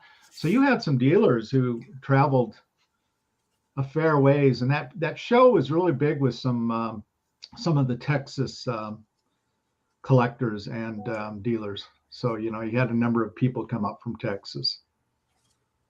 Mm-hmm. So yeah, it was. Gratu, how far are you from Oklahoma City? Oh man, I don't know, but it's a ways. Was I right about Oklahoma being nothing but marijuana dispensaries? Like, is this? Oh gosh, I don't know. I didn't really. Now Oklahoma City may be different. I was just whatever I was seeing when on the interstate there, it didn't see really much. Yeah. I'm 5 hours away from Oklahoma. You're 5 hours? Yeah. Micah, it would be a show that, if you were interested in going, it'd be worthwhile. If you're looking for like dollar books or something, it's probably not the best show. Right. Because, like I said, you do have some pretty high-end dealers. But, I already took it downstairs, but I found a Yogi Bear Christmas. I may have showed, I might have showed it on the video that I mentioned. Oh, it was a Christmas Yogi Bear. I think it's issue number 11. Just beautiful book. I don't think you could have found it in better shape if you could travel back in time and get it off of the rack when it came out. And that book was probably the biggest book I bought. Biggest in terms of A dollar how much it wise. cost, or just the Yeah, coolest cost. book? Yeah, I think I had to pay. I mean, it was just so beautiful. But I think he had 150 on it, and I was able to wiggle them down to 120 or something like that. But Oh, everything else, I bought was, in the pretty much a number of things were the $3 to $5 comics, and then 10 to 20. Can I ask about the Wizard of Oz, the first one? Yeah. I would imagine that's $90. really? Yeah, You're talking of this one here? the first one is Marvel and DC. Yeah. Yeah. I would have guessed Yeah, not I'm going 130. to tell you, this one is near mint. My wife That's why, bought it. that's why I was thinking it must be And around 90. Micah, I believe the tag on it was 70. Okay. But man, it's great going to these conventions with her because she That's she good. just wiggles them down. She just keeps, chewing on them. And I'm going to guess she picked it up for, I think about $50. That's wonderful. The Superman versus Spider-Man, the first one. Yeah. Wherever you go, that's probably about $100 bill. Okay. If it's a very fine or mint. Yeah. And then from there, I think the structure tier goes down, but that one doesn't show up hardly ever. Yeah. And so that, and the Rudolphs, you're going to pay over 60 every time, probably, if they're mint, I think they had price tags of 50 on them. And so I imagine she got them down to $40, maybe even a little bit less. I mean, this is the way she is. And a quick story, and then I'll go. So we're buying some of the 80-page giants at this one dealer. We bought a ton of them from him. He had a whole bunch of them. Now, so we probably bought from this dealer about 15 to 20 of them. Amazing. And for the most part, they were in nice shape. Fines, very fines, maybe even a couple of them that were creeping up into, that 9.0 range. None of them were graded. They were all raw. And so let's say it was, like came out to be $500. Okay. And so, YV would offer like 400. And then the dealer would come back to like 450. And then she'd be, 425. And I kid you not, this dealer came back and said, like, whatever the number was, like $430, let's say. She comes back and she says $429. The guy just, he throws up his hands and you got to be kidding. Yeah. But, he sold it to her for $429 and she got that dollar. And we were just all laughing about it. But man, she just... she saved you because a guy will argue with another guy. Yeah. But when you're arguing with somebody's wife, you kind of Exactly. back off a little. And yeah. So, I kind of, after the first couple of times, I kind of let her start doing the haggling. We kind of huddle together and say, okay, we've got on face value a sticker price, $50, what do you think? And so we kind of pick our number, and then I agree with you, Mike. I think she was able to get better deals than I could ever get. It's a secret weapon. Yeah. So anyway, all right, guys, I got to head over and help my folks out. All right, cool. Good luck to you. Have a good afternoon. We'll see you. Bye-bye. And Gratu, looks like you were getting a lot of good work done while he was talking about all that. Yeah. I'm getting some done. Look at this. Look at this band flyer. It's not. I don't think this is. Must have been some local band. It's Shatner. It's got all this writing on here. It's just. It's like it really looks like it was designed by a mental patient. And then this other one they had at some point. It's you almost don't see the letter T there because that's the perch, the bird creature. Yeah. Oh, it's a sword. Excuse me. Right. Yeah. It's just such a weird thing. But I'm putting these in the concert flyers. Well, I guess he got some big books then. He Yeah. had a Superman versus Spider-Man. Is that? I was saying that as a benchmark of Oh, where I go find that people usually want 100. So I'm glad I got mine way back when. But yeah. I think I was talking about that. you don't have it on my show. It's like I think I remember seeing it and just thinking, that's silly. Yeah. yeah, or it's like they've gone too far this time. They're just really trying to get. I don't know. And everyone says it was really good, but Well, what made it cool was it was Marvel and DC teaming up, and yeah, that first Wizard of Oz he had is also a Marvel and DC right. team up. And so back in the 70s, you kind of thought, oh, how that would never happen. And then since then, they've had many team ups where I remember the X-Men and the Teen Titans back in the 80s got together, little stuff like that. Yeah, I remember that. Yeah, I remember seeing that Wizard of Oz on the stands. I think I was still living in San Antonio. That must have been summer '75, and I didn't get that either. But then I had limited money. Yeah, in '75, $1.50 for a treasury. I could get 3 comics over here, that I really want, and I don't necessarily need to see the Wizard of in the comic book form. I've seen the movie 30 times by then, so. Right. That's more like something for a grandmother to get for right for a present. It's like, gee, thanks, or they'll always get you something completely, the complete opposite of what you really wanted. Like my grandmother would send me subscriptions to magazines.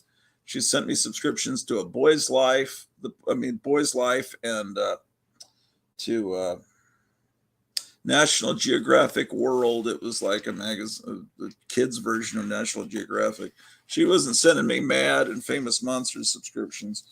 Yeah, but I had an aunt in California, and when she found out I'm, into football, she thought, oh, I'll go get him a football shirt.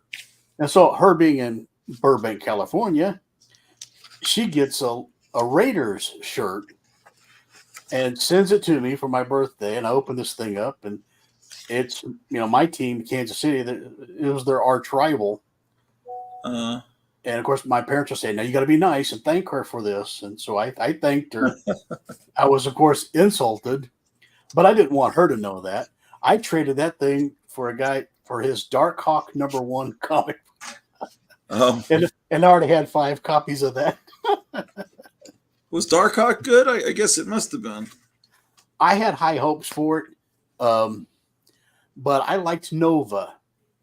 And Nova was a young guy, living with parents and stuff. Dark Hawk was the same kind of thing, living with his mom's house. And they tried, by on the second issue, there's Spider-Man. They're trying to make sure it sells, people to buy it. By issue number 6, I think they have Daredevil and Captain America on the cover. And then he's fighting Venom and the bad guy Tombstone. So they really, really tried. It just never took off. I think I quit collecting issue number 25. And right now I can't remember a thing about the whole book. They were trying to do another Peter Parker type. Yeah. But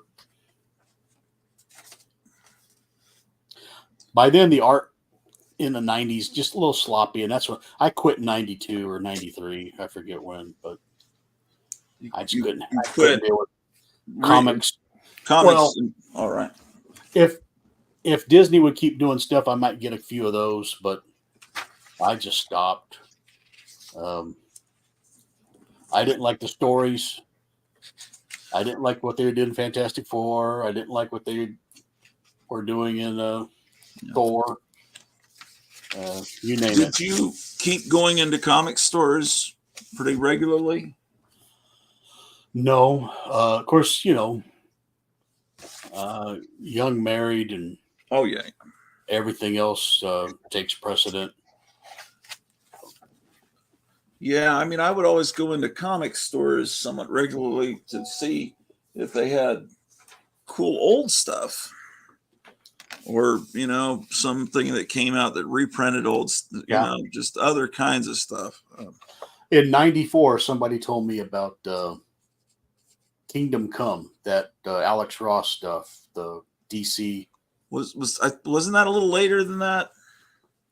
or maybe it was The Marvel's. reason I'm thinking it was 96 is I had started at this particular school in 96, and I remember Yeah, you're first right. year there, I remember picking that up at one of the Lone Star locations, because at that point Lone Star had locations all over town and even up in Oklahoma and other states, and that was amazing. That was a Yeah. whole new revelation, that stuff. Yeah, you're right. Now I'm more thinking about it. It might have been '96. Yeah, that was pretty incredible. But it wasn't incredible enough to make me start getting regular Marvel books. No way. Just one look at their covers, and I think by then they were starting to that whole Heroes Reborn thing where everything started over, and I hated reboots. So Yeah, I'm with you on that. That's how they. hey, That's Bronco when- Bear from Yeah. Middle East is there. Great. Oh, there's some new comments here. Thanks for the vocab. And hey, Bronco, and Paulo says, sorry, I've yet to send you links to Brazilian YouTube channel about comics. Haven't forgotten though.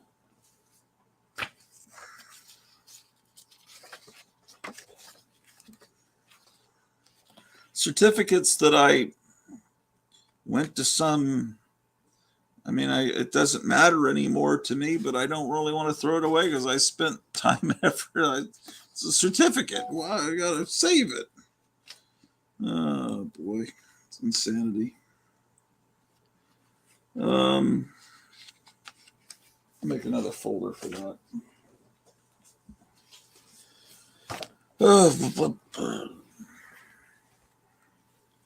So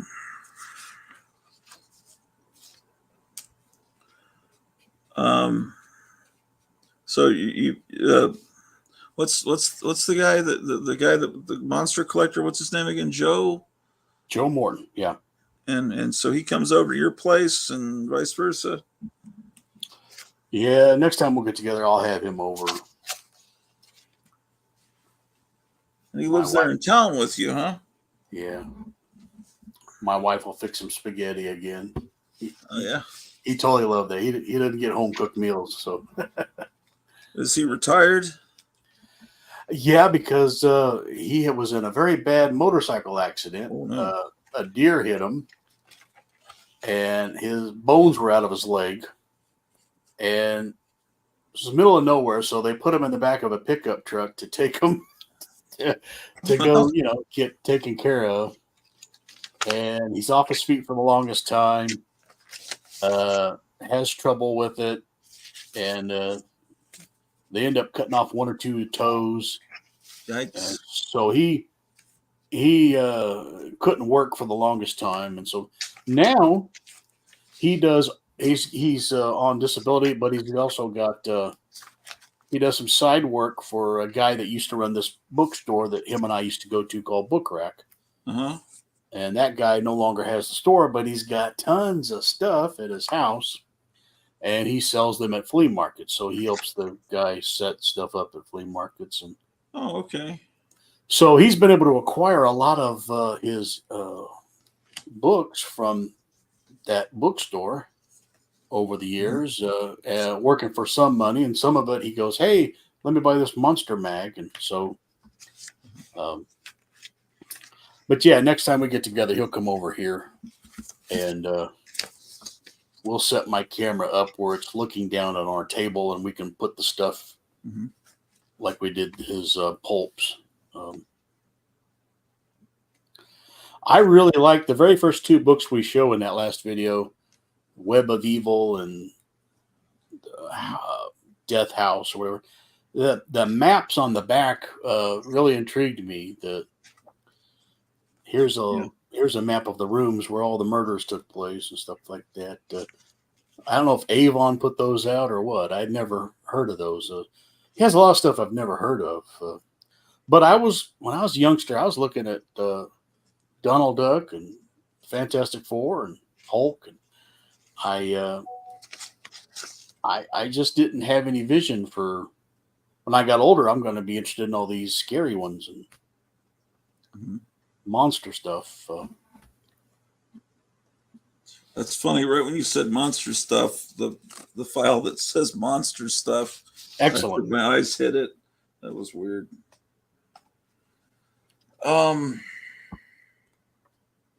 Yeah, he's got an incredible collection.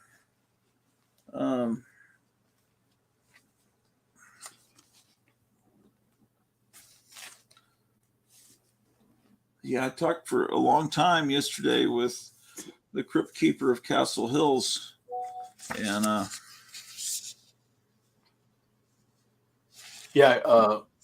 the Crypt Keeper, he saw the Joe video. Right. I haven't finished it yet. I haven't even seen any of yesterday morning's Dr. Silver H. Shannon show because he called right before it. He says, well, I'll talk real quick because I know the show's about to start. And we talked to the whole thing and maybe a couple hours afterwards. I don't know. It seemed like we talked for 4 hours. Here's an X-Men poster, I guess. Okay. Important to somebody. It's just a promotional thing. They're For promoting the cards, yeah. Is that what this is? I'm guessing those are like. It looks like it came from comics. Maybe it came from a magazine, Comics Values Monthly. Interesting. But it's not like anything I'd ever put on my wall. Let's No. see. But I'm not throwing it away. This would be the one thing that's worth thousands someday. I threw that away. Yeah. What is this?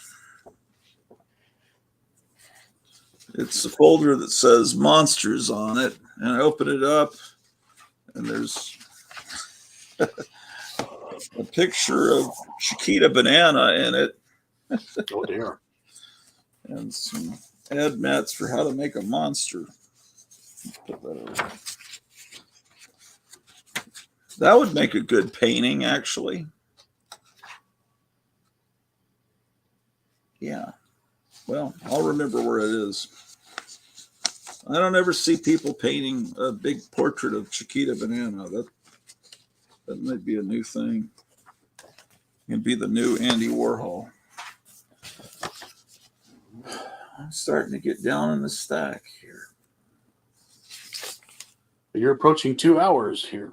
Oh, am I? I don't even pay attention to that. There's another thing that I whenever I find these black and white illustrations, I figure, well, they could be used as homemade coloring books. Those look great. Yeah, this is Alfredo Alcala. That is marvelous. And this is obviously Marie Severin doing Cull. So, and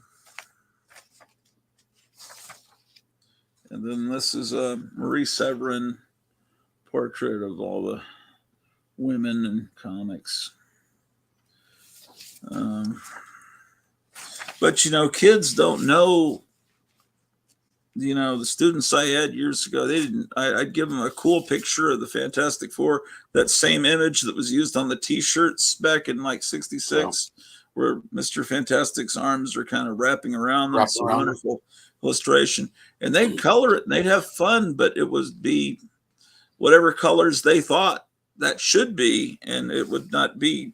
The thing would be green, and it would look cool. It's just an alternate world of. Because they don't know these characters, or at least they didn't back then. And 20 years ago, those students, now they might, because movies have come out. I tell you, could they read English? Yeah, the students. Remember Yeah. that little paperback that reprinted the first 6 Fantastic Four? Oh yeah. That If that if you had 20 or 30 of those and you gave it to each of those, they would have been hooked. If you read the first 6 issues, you're hooked on Fantastic Four. And then yeah by the time you get to Galactus, you're like, this is even more amazing yeah. than I Well, thought. that time period Yeah. was the ultimate for all of that. All the Marvel was right peaking around 65, 66, and then 68 when they expanded and everybody got their own comic. It was still a good time period, but it was a time period where it just seemed like the panels were like a page would be 2-3 panels or a whole picture, and it was spectacular, but it was just, you could tell they were rushed and they were just it wasn't quite as special as when they had all the little panels. And to me, oh boy, coloring pages.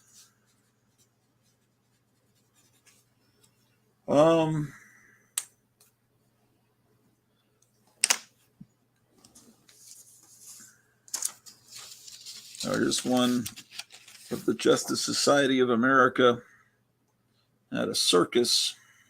Wow. So that'll go in I've got this folder. I've labeled it coloring pages. You'd get a lot of these black and white illustrations in magazines like Alter Ego or Comic Book Artist, and that's where you could get, if you copy them and blow them up to the right size, then you've got coloring book material.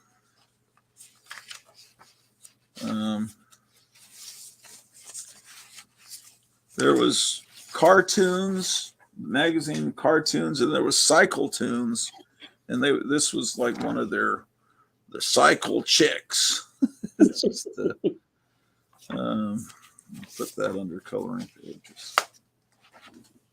Oh boy, will it ever end? This is from Fort Worth, the high school yearbook from the 60s. And they're showing the art club, and it's drawing John Kennedy with a sombrero and a Mexican outfit. I like to collect old yearbooks, and sometimes the ads in the back would be great. This couple posed. It's a ad for a photographer, but it's just so great. It's Cookie, Galvin, and Timmy Gold are the names of the people. Wow. And you think that just must have been a wonderful, idyllic time. And I guess in a lot of ways it was. But, there were bullies at all times. Even, you just think, well, it was all like Leave It to Beaver. But, that's why you get, someone like Joe Biden that's all entitled, because he was this bully a-hole football player, whatever sport he was playing. And that's what you pick up when he gets angry. It's that late 1950s jock bully attitude. It's like, come on, man. He still thinks he's cool. I'm still cool. I'm still in high school. He'll talk about Trump. So I like to take him behind the gym and beat the hell out of him. He'd say that over and over again. Hey, man, you're not in high school anymore, moron. So take him. Yeah, that's what presidential candidates do. They take each other behind the gym. When I was in junior high, it was always, I'll meet you behind Kenny's, because right on the other side of the fence, from right off the school property, was a Kenny's shoe store, and you could fight behind the Kenny's shoe store and not be seen by the street. The Kenny's shoe store blocked your view from the Grand Prairie Police Department that was across the street. So that was the challenge. I'll meet you behind Kenny's after school. No one ever thought of fighting in the classroom, It was always, I'll meet you after school behind Kenny. Oh, Now, in They just- many big cities, They they'll just get you in the hallway. Yeah. the desks will be thrown, and it's just insanity. Hey,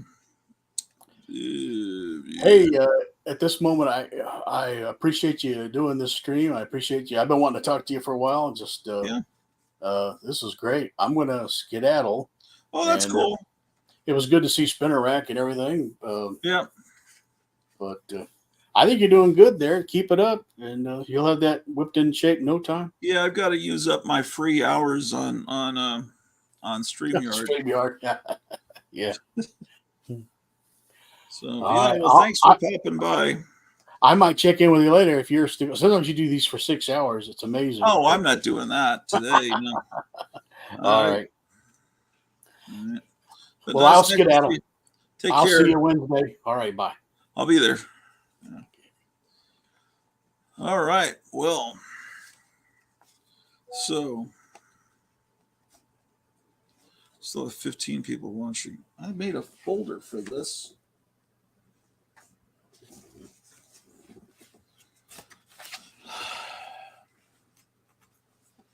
I'll file Apollo's. Let's see. Apollo says, see you later. See you. Okay, so let's see. Yearbook images. Yeah, this is not the big 600 subscriber party. This is just me. Seeing what I can do about getting this stuff organized.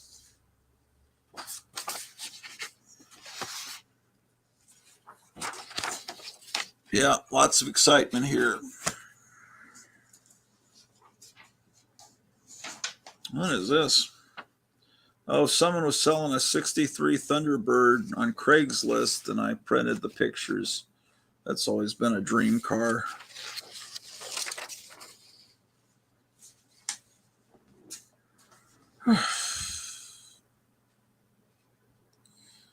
Where is this at? Mambo's Cantina. This is some band flyer. Little junior one hand in the blasting caps. Put that under concert flyers. I really need to be doing this in the basement. That's where I've got a lot of stacks of papers I need to get filed away. Come on. Come on, man, as our fine president would say. It's not hyperbole. The only big word he knows. Movie flyers. Same interested in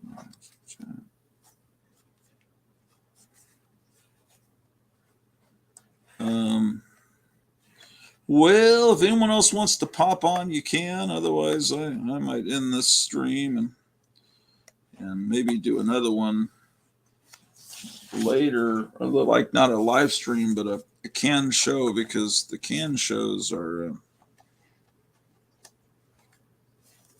I have a little more freedom to move around in this. Come on, where did that go? Oh, here's a cool flyer. Davey Allen and the Arrows, for when their CDs were coming out in the back, or other cool bands. I'll put these under concert flyers. I just can't seem to find that folder. Maybe I should alphabetize these. How do you guys organize things? Do you? I want to see how other people organize things and how they put their stuff together.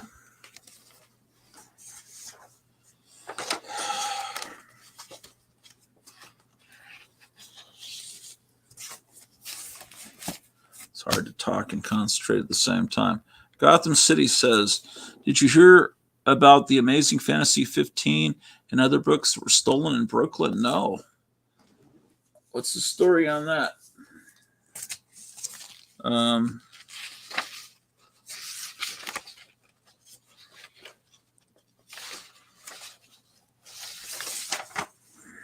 wow.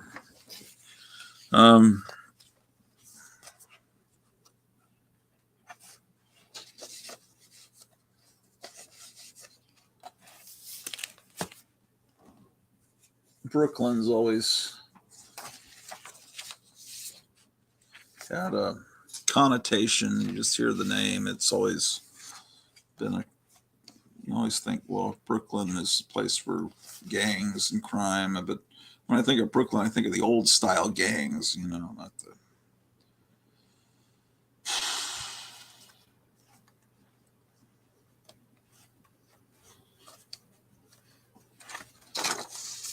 Oh, there's another thing.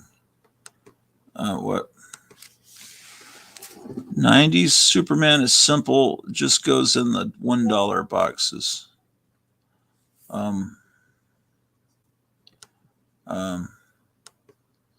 The books were from Iowa. Huh.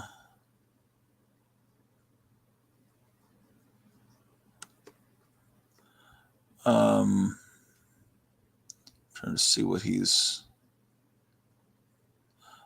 Oh, Verson says, I would have guessed all the 90s, 2000 Superman titles, flames, etc. Yeah, I guess I haven't been paying attention to the chat. I'm trying to figure out what people are talking about here. Yeah, the good Superman stuff's from the I wouldn't 90s. That's when Superman died, right? That was that terrible time period. I know some people are nostalgic for it because I guess they were kids then. There's another image that could be used as part of a coloring book.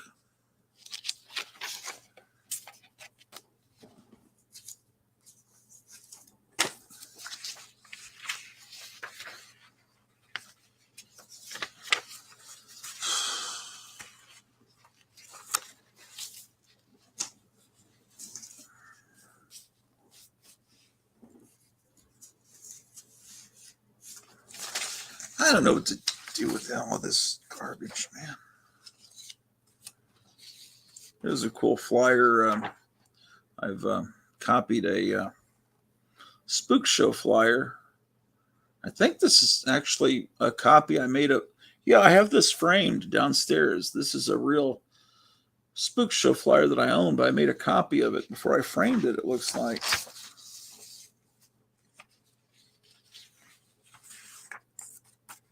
Yeah, so I could.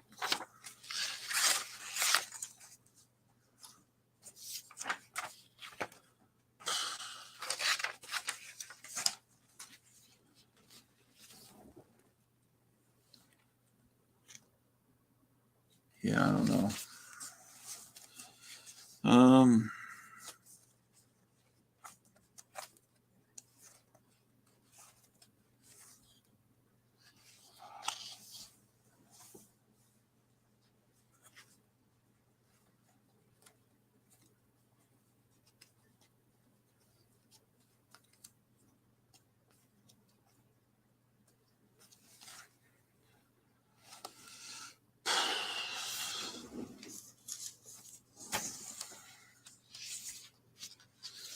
Okay, what do we have here? This is stuff I copied out of the Monster Times.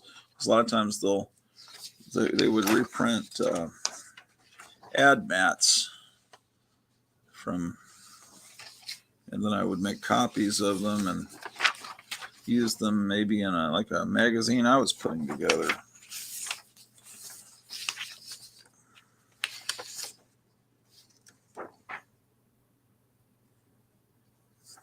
There's a cool flyer.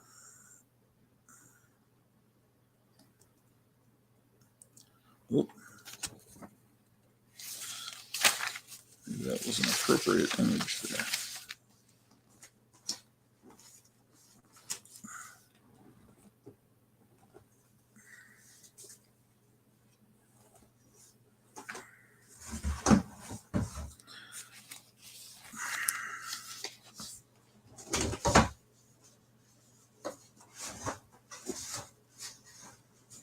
That's not big enough.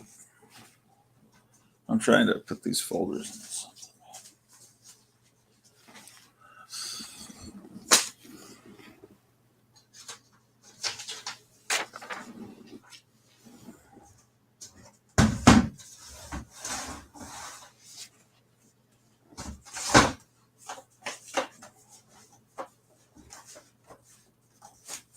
All right, there we go.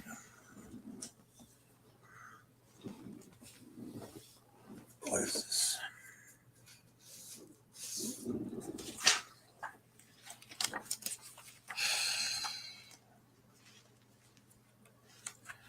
I'm going to start.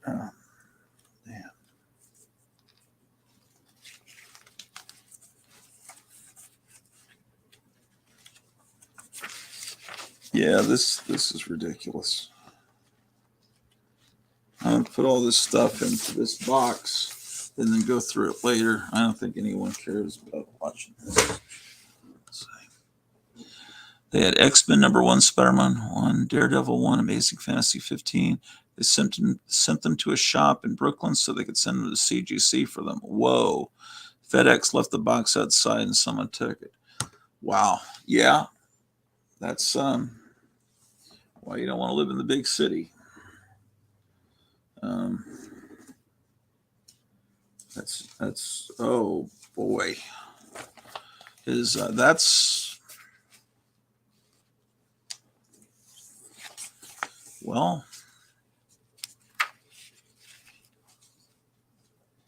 I think people want to people take all their valuable books to a comic store owner, and then the comic store owner gets a bunch of people's books together and sends them all off together to CGC, and I guess that saves money because it's all sent as a big package. I think that's what some people do, but the best bet is just not to send your valuable books just like that. I think if you have books like Amazing Fantasy 15, you should drive in a car with those books to Brooklyn. Who sends them to a comic store in Brooklyn? Wouldn't there be a comic store in Iowa somewhere that could have done that service for you? Yeah. I don't know. I'm just sitting here talking to myself like a lunatic. Oh, what? There's another comment. I would have personally brought them to CGC. Yeah, where is CGC located at? I've never even thought. I don't even have any clue because I've never even. The thought of sending something to CGC is never. I've never even thought of it.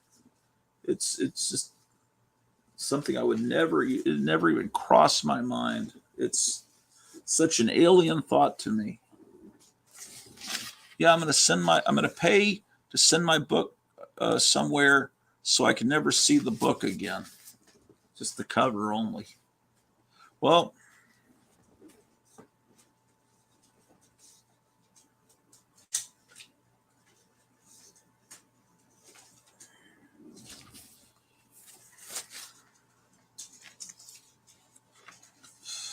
what is this? Oh, this is some. I was trying to make a comic book. Oh, look at this. It's my old comic art. Oh, this is actually interesting. I found some interesting stuff. This is a comic book I was making in 1977. That's my artwork from 1977. I would have been in 6th grade. See, I obviously never finished the Tales of Darkonia. I got almost two panels in. What else did I do? It was so lonely during the summer. That's what I was doing. This is the Vault of Horror. How about that? June 1978, number 4, Terror in the Moonlight. So that's what I was doing in the summer of 78, listening to talk radio on WFAA 570 AM and drawing comics in the summer of 78. That would have been right as I'm going into 8th grade. Let's see what happens in this.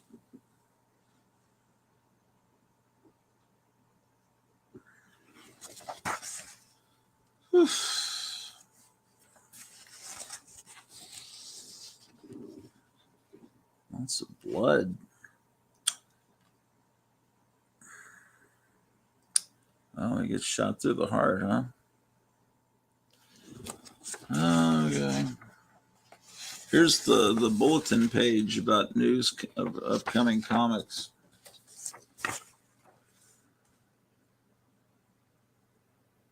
This time I'm going to tell you about our science fiction line. First, we have Strange Science Fiction Tales, a comic which features Kor, the bounty hunter. Kor is a native of the planet Draculon, where everyone are lizard men. Everyone are, boy, that's good grammar. Where everyone are lizard men. He became a mercenary and a bounty hunter. For a price, he'll kill a man. The first issue may still be on sale at your local comics dealer if you're lucky. Our other sci-fi thriller is Star Trek, one of the based on the popular television series created by Gene Roddenberry. If these two titles sell well, chances are there will be other quality science fiction comic books coming out soon. Oh, there's a picture of Kor, the bounty hunter, to wet your whistle, to stimulate your interest.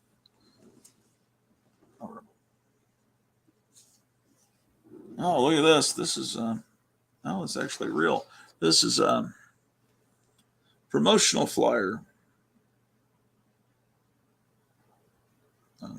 for Vampirella from Harris. This isn't a color copy. This is actually real. That needs to be put like in a bag and board. Oh, and then I've got some. Oh, this is important stuff. Look at this. It's a color copy of Terror Tales.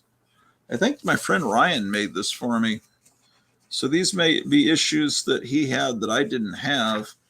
So they're suitable to frame. Let's see what Florida would have flown first class with them. Oh, they're down in Florida. Well, what if they have a hurricane? Are they on the coast? Imagine if CGC had a hurricane. People that like to send their books out to be slabbed must be real nervous when they start seeing hurricane coverage. Anyway, a lot of comic book people in Florida. That's probably why they set up there. Seems like half the people that do shows on YouTube are Florida people. It looks like there was some nasty tape pull on the original comic that he, what could be done. It could be, since this is a color copy from the original, I could easily touch up those tape pulls and without being actually damaging a real book. Oh, here's a picture of my grandmother, a color copy picture of my grandmother. She came from Ireland. Right about the time that the Titanic sank. Oops, maybe a little before then. Here's a picture of my mother on horseback. So I guess some of her friends, that's my mother there.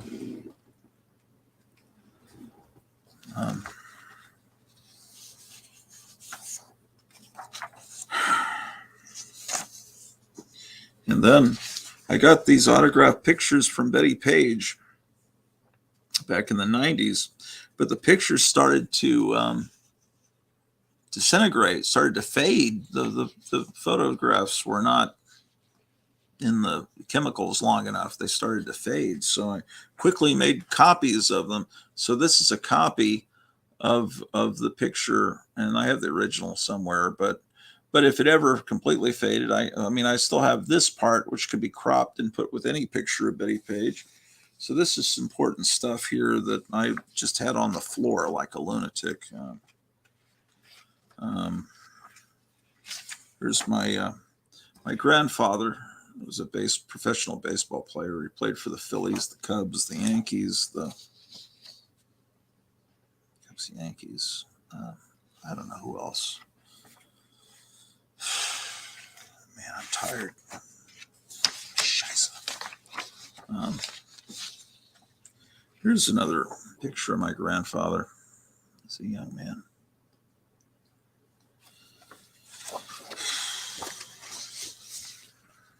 Left-handed pitcher.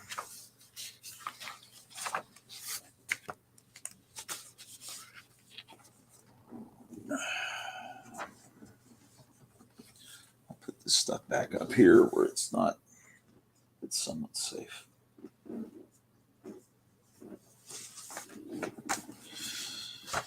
What is this file folder?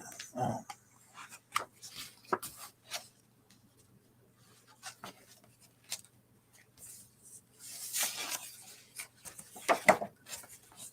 Somebody talk to me, man. Anyone want to come on? I'll put the link here. This is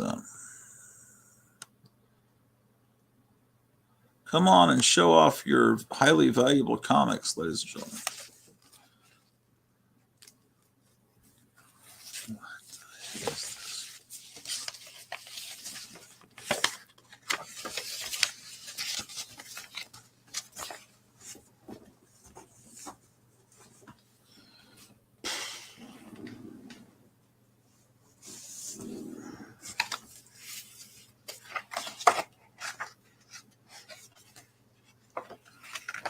The heck is that? Oh, that's when I ordered a Betty Page book from someone in 1988. December 19th, 1988. I sent her a little. Why did I save this? I have no clue.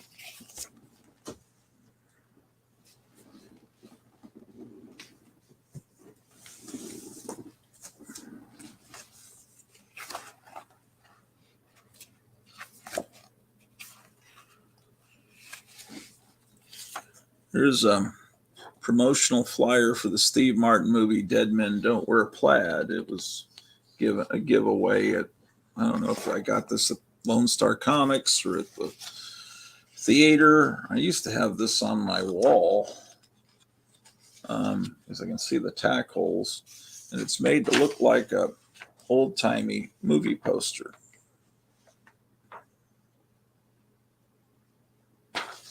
They used to do these little miniature posters and as giveaways to promote upcoming movies. I have one for heavy metal too.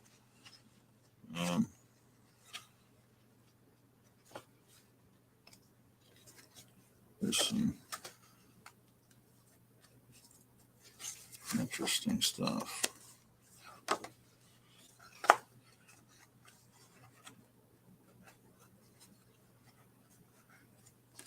Here's a flyer for Basket Case 2, and they print the review from Joe Bob Briggs. And there's a movie flyer for Drugstore Cowboy. You don't hear about those two movie stars much anymore.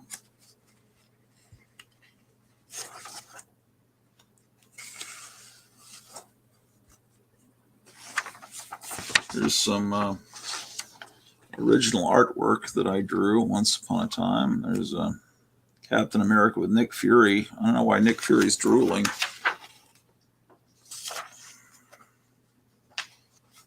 Oh, here's a piece. Is this original? Or is this a copy? No, this is original art from my friend. My friend does a lot of the advertising for the Six Flags Corporation now. This was done back in the 80s when we were in college. I need to frame this. It's apparently Davy Crockett coming back for revenge. He signed it Norman Rockwell. I think that's funny. He used to do that. He'd draw the most insane pictures and he'd sign them Norman Rockwell. Like it's a lost picture from Norman Rockwell.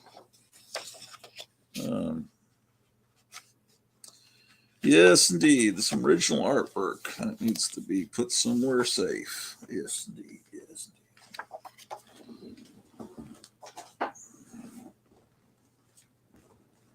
Well, this is a card that once had a tick, miniature tick figure. It was probably that one there, American Made, that's based on Wonder Woman. I have that. That's probably what was on this card. I have it with my Wonder Woman stuff. I love that Tick cartoon. I thought it was much better than the Tick comic book. Actually, that was one time where the the um, the adaptation's better than the original, in my opinion. But what do I know? Nothing. Absolutely nothing.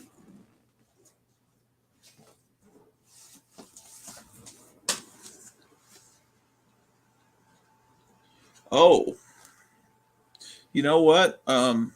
Some of you say, I wish I could get copies of the magazine you put out once, and a lot of them I can't find the original copies that I. But here's one. I mean, I have the original.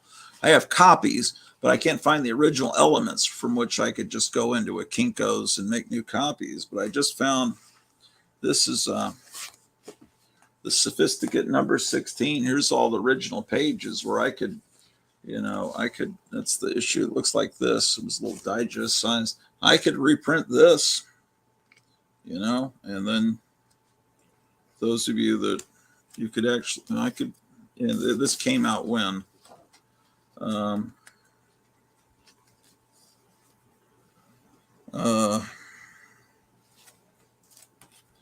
Come on. I don't have it. June of 1993. So I do have the originals for that. Some of you have been asking about that. Oh, a few episodes back, Mike McCarthy came on. Oh, here's a movie script that I was working on with my friend Tom Renoni. That's cool what I'm finding here. Oh, yeah, I know why I'm saving that. Mike McCarthy came on when I was guest hosting on the Four Color Fossil show, and I just found this file folder of stuff I got from Mike McCarthy. Here's a letter from 1994, and he keeps putting, "I owe you a sketch." Maybe I should. I need a photocopy. I'm going to photograph this and send it to him. I think he'll find this cool. Plus, I don't. Plus, maybe he does owe me a sketch, and that'll get a sketch out of him.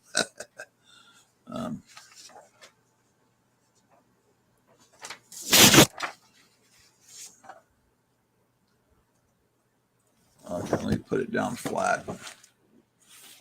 Just a moment, ladies and gentlemen. Because he's an amazing cartoonist. Wonder why he thinks he owes me. I'll read it to you. Well, I'll see what it says first, and I'll read it to you.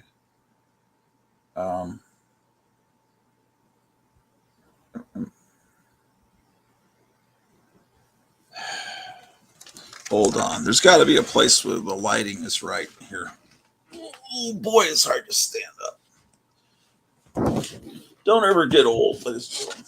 Not a good thing. I keep getting a shadow because the light's right above me. Come on, man.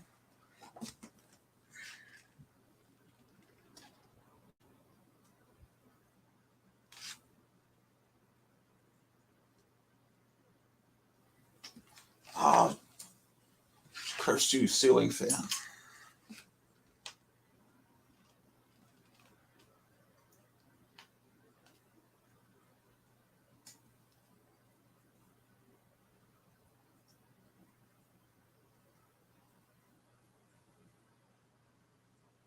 Let's see if it's readable. Just took it.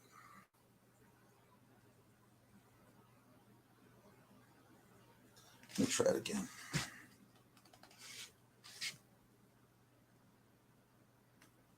think my hand is moving.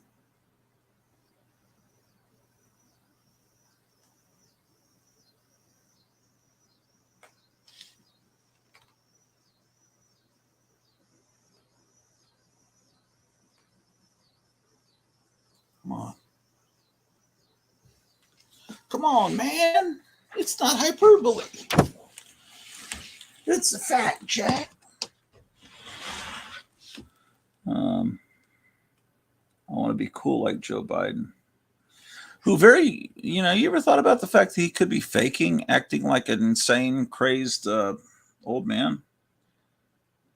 I mean, think about it. I mean, if people think, oh, he's just an old, feeble old man, he could possibly be a criminal mastermind because he sure sometimes he seems to be pretty lucid.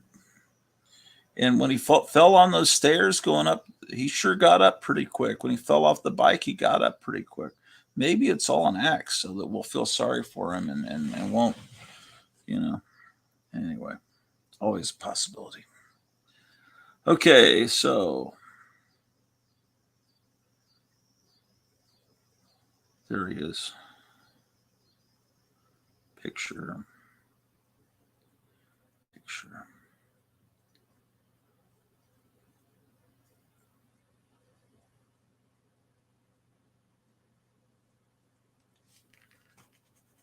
I'll put just found this.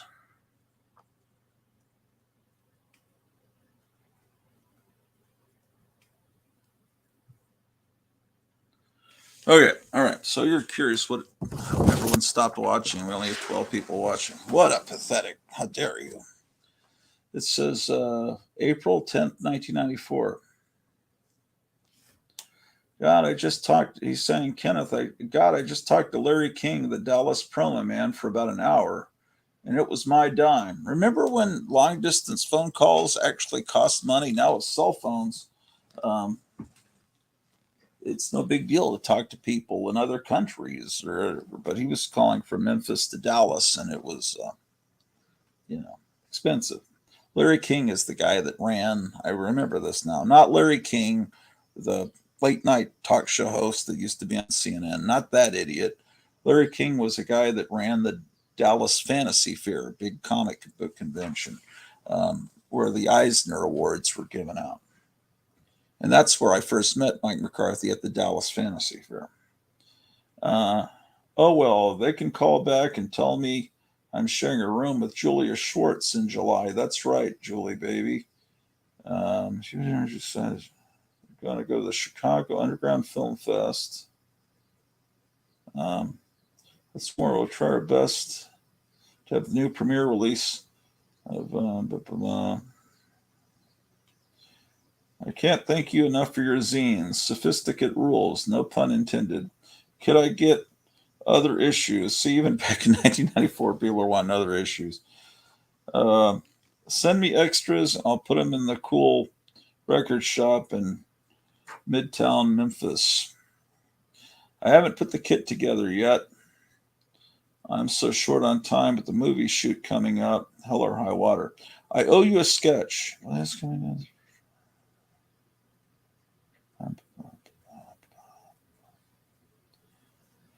Yes. P.S. If you see Joe Riley, tell him I'll be writing soon. And what does that say? And hello. Then it says, P.S. I owe you a sketch. I don't know. Maybe he owes me a sketch. What else is in this thing?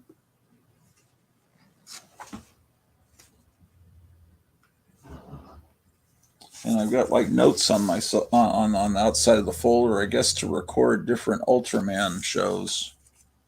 Let's see what's in this folder. Oh, there's some cool stuff in here.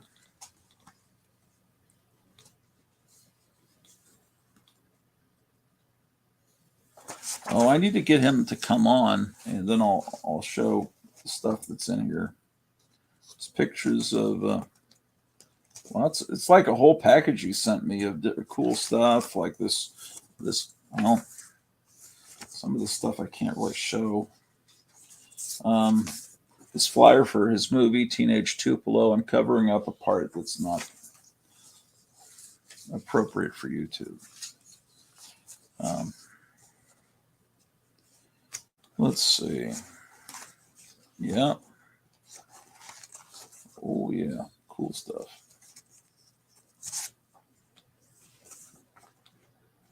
Oh, this is cool. It's got all these different designs that he did. Oh, Gotham City Comics is here to bail me out from. Hey, how are you doing? Good. How you doing? Good. I'm just discovering I have a whole folder here filled with stuff that I got from Mike McCarthy. These are records.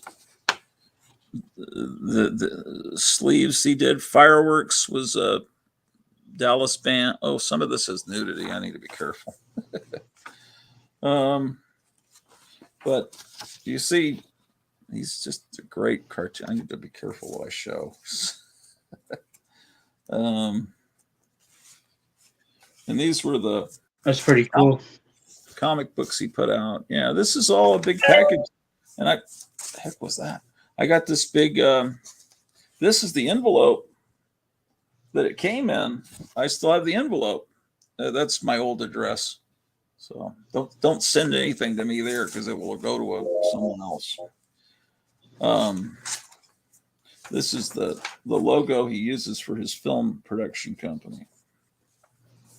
Here's his business card. And this looks like he has this cool illustration. And then he has a letter on the back. What does it say here? How's it going? Please use whatever you want. Keep everything but the pics. Sorry, no hand-drawn cover yet. Keep everything but the pics. Was he working on your magazine? I was working on my magazine. This is stuff he's sending for the magazine, but I'm wondering if he wanted these pics back because this is when they. But there's some color copies of some pictures that I don't really want to show on here. But I guess I must have sent pictures back to him. This is a flyer he did for Something Weird video. He did some artwork for them, and it's just a great illustration. If you could get him to do an illustration for Gotham City Comics, Yeah, that was cool. I mean, maybe you could. Maybe you could trade him some comics or something. I mean, I don't want to speak for him. Let's see if he's answered my. Okay, anyway, let me get back to two cameras. What do you got? So you're at home today. This is your day off, right? Yeah. Oh my gosh, we need to go give you the full camera here. All of a sudden, the show. It pays to keep watching the show because cool things will eventually happen like this. Wow, is that life size? Yeah.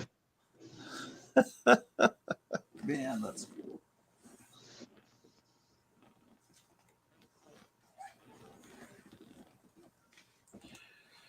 Let's see if he's seen the text message yet. Doesn't look like it.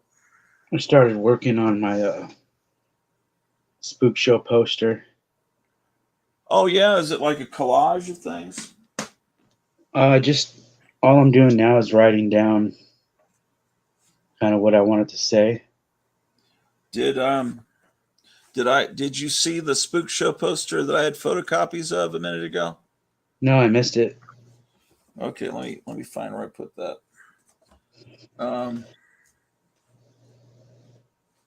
Y'all Yeah, I was thinking I have some good ideas.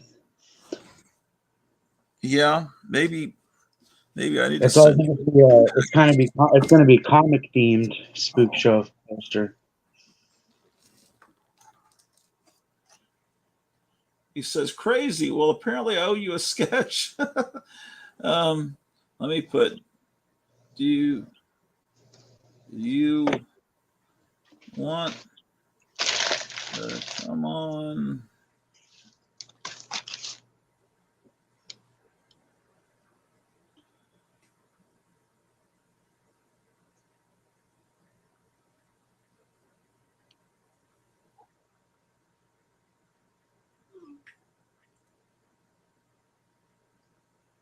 Okay. That's true.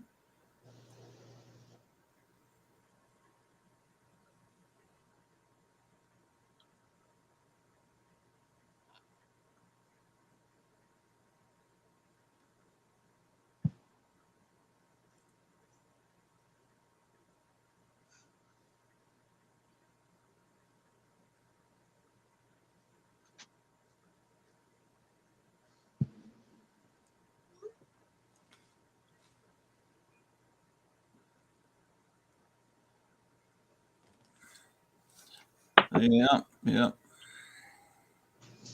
I'm sorry, I wasn't looking up. I was typing a text to Mike McCarthy, hoping he'll come on. Let's see. Oh, Higgy Pop is watching. Chuck White says, "What team did your grandfather play on?" Oh, let me tell you here in a second. Awesome. I'll need a Swamp Thing bust, says Higgy Pop. Yeah. My grandfather's name was Philip Weinert. He was called Lefty Weinert. So I can give you the exact years, but he was, I think, on the Yankees team in 1931 with Lou Gehrig and Babe Ruth. So I'm gonna give myself the screen. Oh no, I want to see that. Cool. I'm gonna give myself the screen for a second. So it looks like he was with the Phillies 6 years, the Chicago Cubs 2 years, New York Yankees 1 year, and I don't know what NL 8 years, out AL 1 year. Those might be minor league teams. Anyway, you can look him up and all his stats and everything. But let's go back to let's see.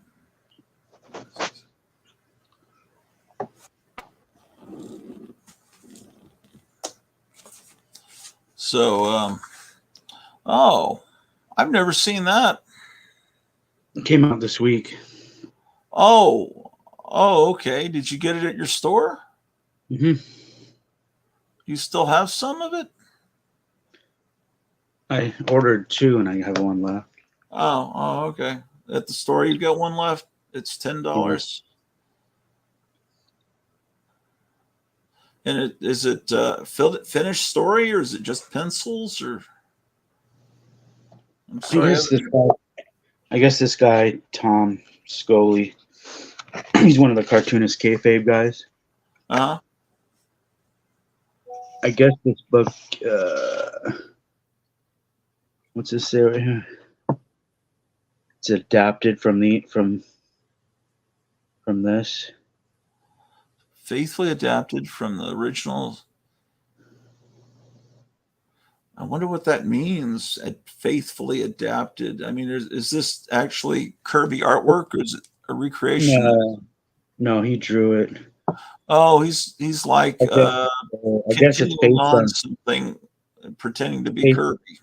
Yeah, based on Jack Kirby's, I guess, one of his first comics he made. Oh, I see what they're doing. That's interesting.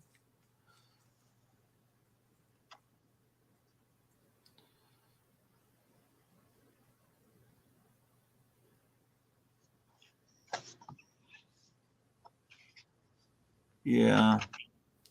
That doesn't really look like Kirby, but maybe it does the style that he was using at the time.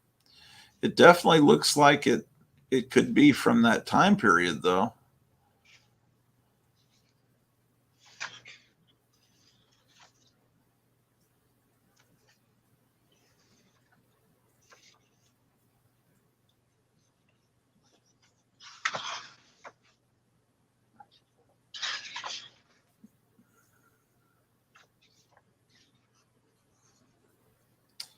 Oh. So this is the other guy that is not the one that does Red Room. This is the guy he's the third guy that's not really on that show too much. Oh, I guess I don't know the third guy.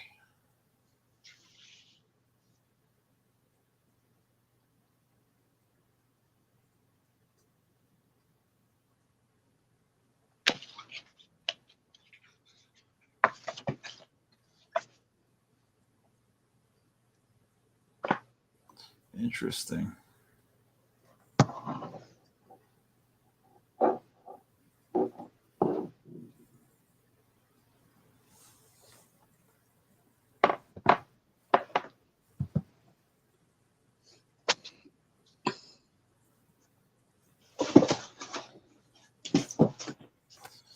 Yeah, I am.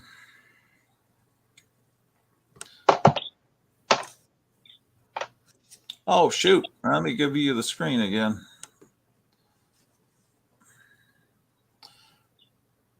That's pretty nice.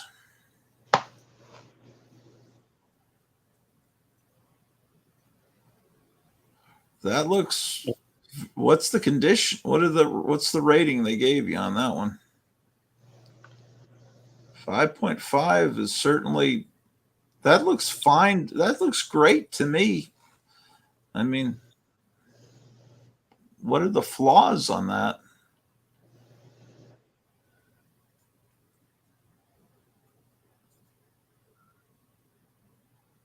Not many, huh? I guess the back looks a little dirty. Okay. Well, if it didn't have that, you wouldn't believe it's actually from the early 50s. I'd be perfectly happy with a copy like that. Those 9.8 people can pound sand. That looks very nice. These I bought graded. Yeah, oh yeah, I know you wouldn't do that to them. Because I want to read them. Yeah, I got the hardcovers, at least I can read. yeah. It's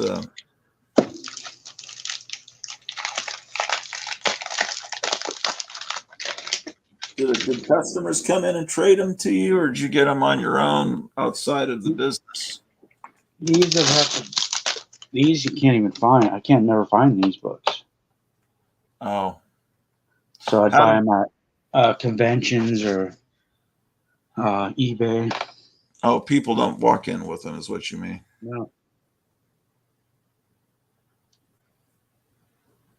Every once in a while, I'll find an EC book, but it's never a horror book. Yeah, Just hate the glare these things make. yeah. Can't even see them.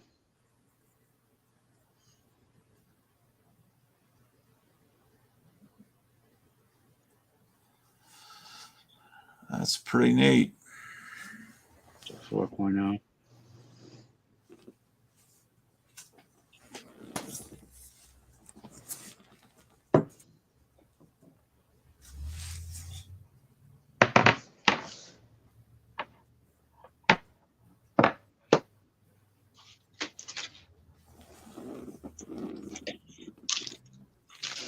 This one's cool. I like this book. I showed you this before already. No, you mentioned a couple of months ago you need to show me your EC collection, and I've That's the always. origin of the old witch right here. Oh, yeah, is that the one about how she was born, or was that there was one story that has an origin where That's the Crypt Keeper. That's the origin of the Crypt with Keeper. a Showed you. werewolf father or something, and yeah. That's the Crypt Keeper. I don't have that book. I wish I did. Actually, no, I do have that book. Huh. I do have that book. I have the Crypt Keeper's origin. I just don't have his first appearance. Did those Christmas ornaments ever come in? No, because they're waiting for. There were some other ornaments. Dracula I ordered with them, and those aren't out yet. So they're waiting to ship my order. Okay. I should have ordered those separately. Here's the origin of the Crypt Keeper. Oh, right. Yeah, I remember it was in that issue. It's a good one. What is the condition on that? It's a 7.5. Oh, that's pretty good. What's on the back cover? Oh, Charles Atlas.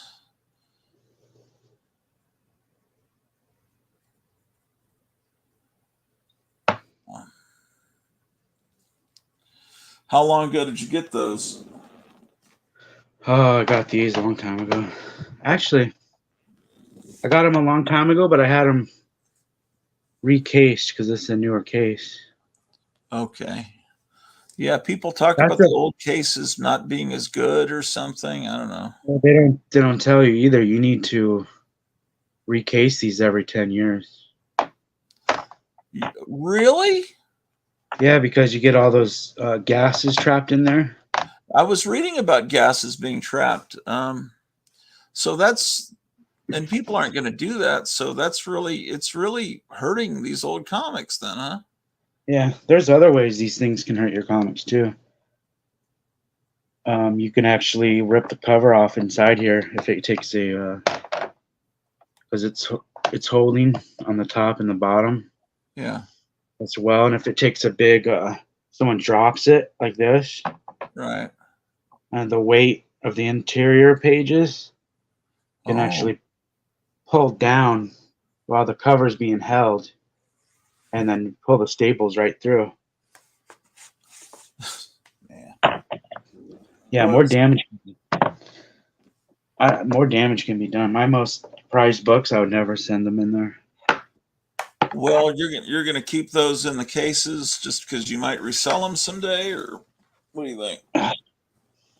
I kind of want them out of there. I just need to get some nice boards, like some, I think they call them fullbacks. Yeah. Some nice Mylars. Right. See, look at this. I sent this in. It didn't have that when I sent it. Oh, and they say they're not responsible for damage that happens while they have them. Yeah, because they Right. don't know how to handle them as good as I do. Or do they? They don't even want to handle them as good as I do. I've seen someone doing the examination live on um, at a convention. Then they filmed it, and it seemed like I wouldn't handle a book the way they were handling it. They were, they were obviously creating damage and stress as they thumbed through the pages, and they did it way too I quick. mean, I thought too. how do you even know you're getting that? Huh? How do you even know you're getting your book back? How do you even know it's your book that's coming back? That's what a friend of mine I've had sent. other people's books come back. A friend of mine sent. Well, the only way you'd really know is if there was something real distinctive, like a date stamp or a kid's signature. But they,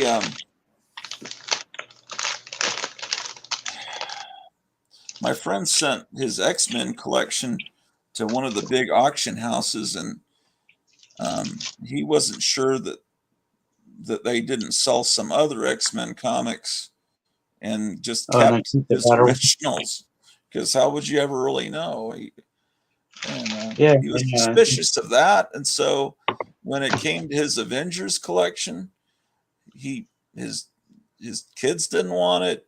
He didn't want to send it to an auction house, and he just said, "Here, you'll take better care." And he just gave me his entire Avengers collection from issue 16 up through the mid 1970s. I mean, they were reader copies mostly, but that's the longest real run I have of any Silver Age comic, because I was just gifted like a whole long box, and some of them are still in the original bags from Robert Bell. A lot of them were actually, because and like he'd gotten them in the late '60s and for mail order. the thing about this, you got a store like that one in Brooklyn, whatever, that's getting books in to submit for people. And they might get the same book from multiple different people. How do you know which book's whose when you send them in all at the same time? How do you Oh know yeah, which? I don't know. It just seems like there'd be some So that was special a rule. rule. That was a rule I had when I was sending off people's books. If I already had that book at CGC from somebody else, I wouldn't take somebody else's book and send it in. I'd wait until I got that one back, then I would send the next one if it was the same book. Oh, okay. I see what you mean. So, Yeah, I wouldn't have two Secret Wars 8s out at the same time. But, that would be a commonly slabbed book. Yeah, yeah. So how would I know whose is whose? right, right. Because So I those would have your name on it because you're you're sending them in yeah.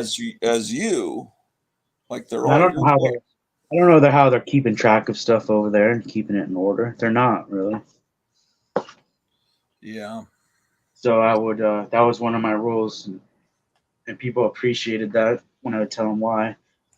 yeah, And then because I've heard other stores, they would, like you said, they would get a book like that auction house, and they would auction a different one that was maybe a lesser grade, and they would keep the better one for themselves. yeah. There was a shop out here that was doing that. Wow. Or they were accused of it, anyways. I don't know if it's true.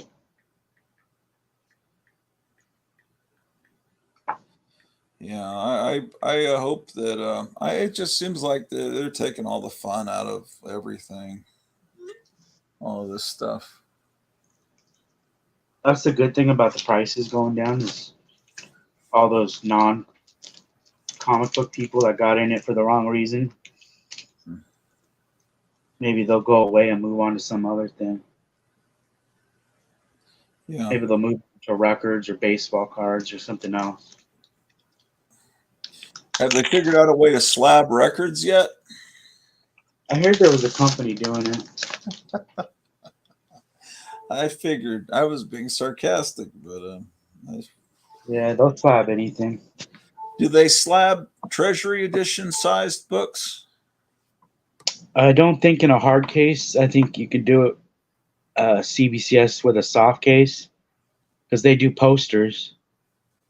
Oh, You could do concert posters and stuff.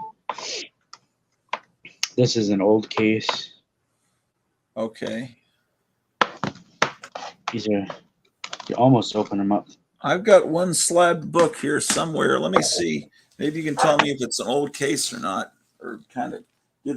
Is there a way to date? Do they put the date that they did it on there?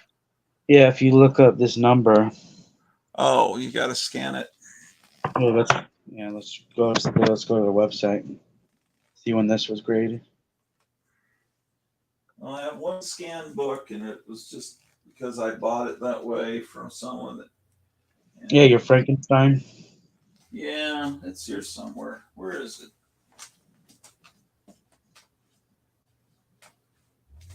I always lose it.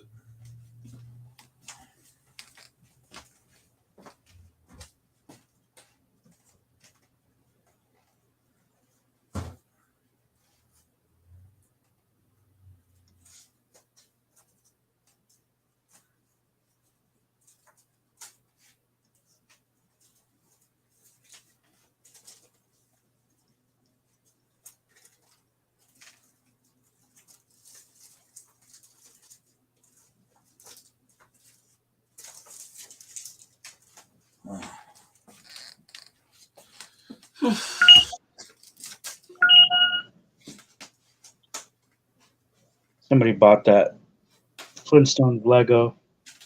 Oh, already? Yeah. So did someone in your store or did mail order? No, someone just bought it on eBay from me. That's what Oh, you that got it sounded. up on eBay quick.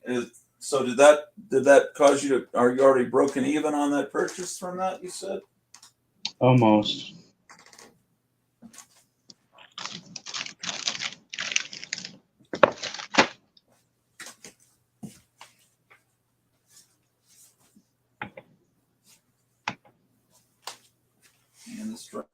reason I can't find something that's so obvious. What were you looking for? That For a spook show slab poster? book. Yeah, I mean, how hard is it to find a slab book? Because I wanted it's. to. I want to see that spook show poster you showed too. Oh yeah, I'll find that here in a second. It's not a. It's like a small flyer.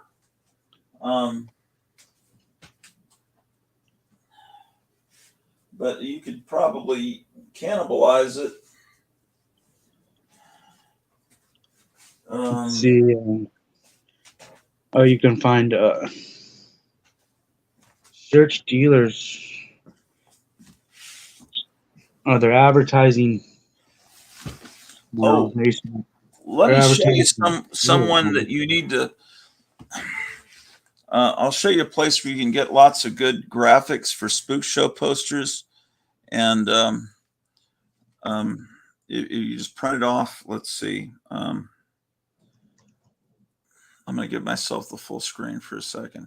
There's a guy on Facebook named Deceased or something like that. Deceased. Hold on, let me look him up. Okay, he's this guy Facebook. here. I'll show him to you. Deceased. D is like DEE, like Sandra D. And it seems like all he posts are spook show images. That's like his thing. It's so you could this really. I mean, he's got this unparalleled collection. Just How do you spell it again? DEE is his first name, then E, and then ceased, like you see there. And then he's got Dr. Doom with his famous Dungeon of Death. I mean, you could wallpaper your whole store with this stuff. Look at that one. All right, I found him. Some of them are better scans than others, but look at that. The Theater of Horror. I saw you posted that one. Yeah, this is where I steal a lot of them from. So you can. I sent you a picture yesterday on Instagram. I saw it, but let me see what. Because I got some from Charlton too. Let's see what. I sent you the Fantastic Four Treasury. Oh, yeah. You put the Migo. Is that something you did or something? No, I found that. I found that online. Yeah. See, all I have is the Thing and Mr. Fantastic. I never got the Invisible Girl or the Human Torch. Because the Human Torch looked a little silly because it's like he's wearing pajamas with flame painted on him. And then as a little kid, you don't normally get girl figures but although I did buy the Batgirl, but I wish I had the other two. It would make a good display. This guy's got images that you can't find on Google. Oh yeah, no, this guy's the guy. So this he may take care of you for what you need, what you're trying to do. This may be the master source that will get you your spook show poster done.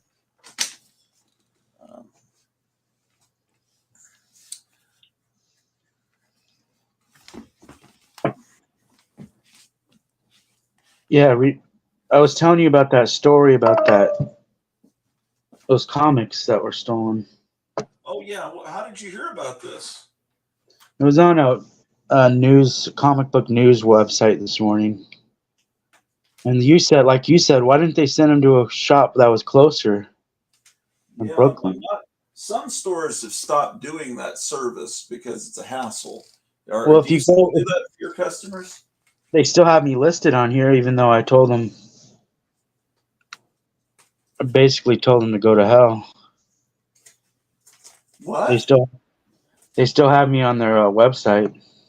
Oh, yeah.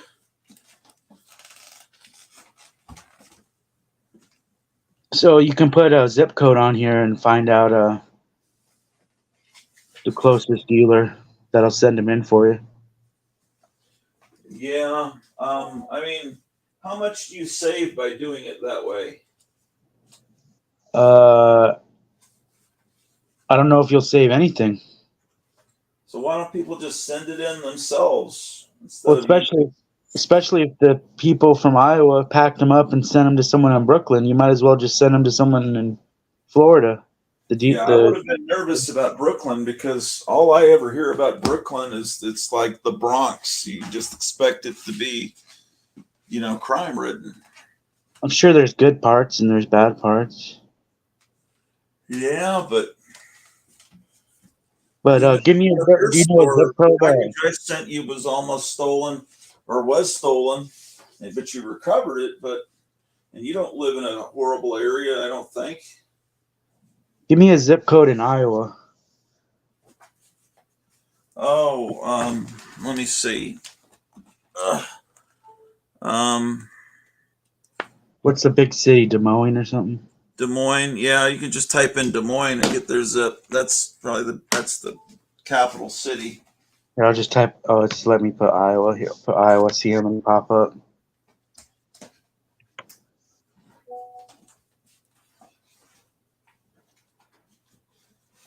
All right, here we go. Only the top 50 matches are shown. Oh, there's tons of them.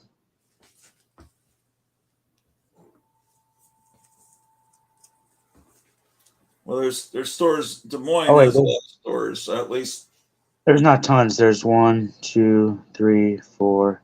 There's There's a 4 store in called Iowa. Mayhem. I know Here's that. the 4. Here's the 4 in Iowa. She could have sent them to instead.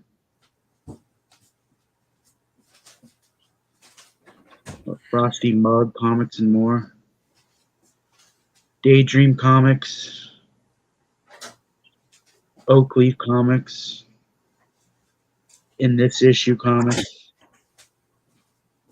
So she could have sent them to these 4. Hmm. Where is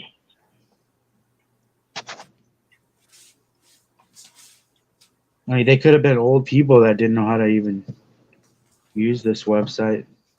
Well, what is that? $100,000 in comics or more? What does an Amazing Fantasy 15 go for? I have no idea. I don't know. I guess it depends on the condition.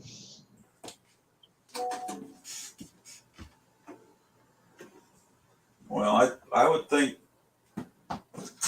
people get excited just about one page from Amazing Fantasy 15. Maybe they'll find them if enough people talk about it.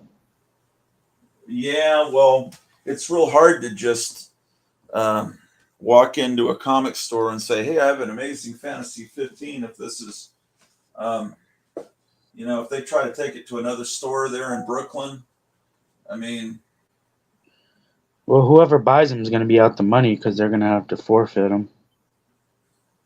yeah, That's the thing about you can't buy stolen merchandise. right. And they don't have to give you the money On to if they spend. try to resell it another time, right? I mean, if someone buys it and just holds on to it the rest of their life, it may not ever be discovered. I don't know.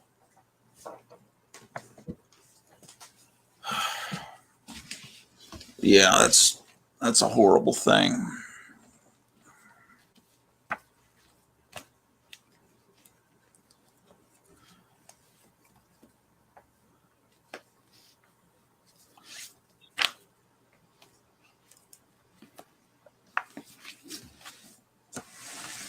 Ugh. Oh yeah, I was gonna find that spook show thing. I got started. I got distracted trying to find that slab, and I have no idea where that is. It has to be in the room somewhere, unless. Well, I better check. Wonder if it fell somewhere. Oh, here's the article. If you want to read about it. There was a House of Mystery 92 in there also. What is significant about that issue? First Swamp Thing. Oh, yeah, right. House of Secrets 92. Sorry if I said mystery. Yeah.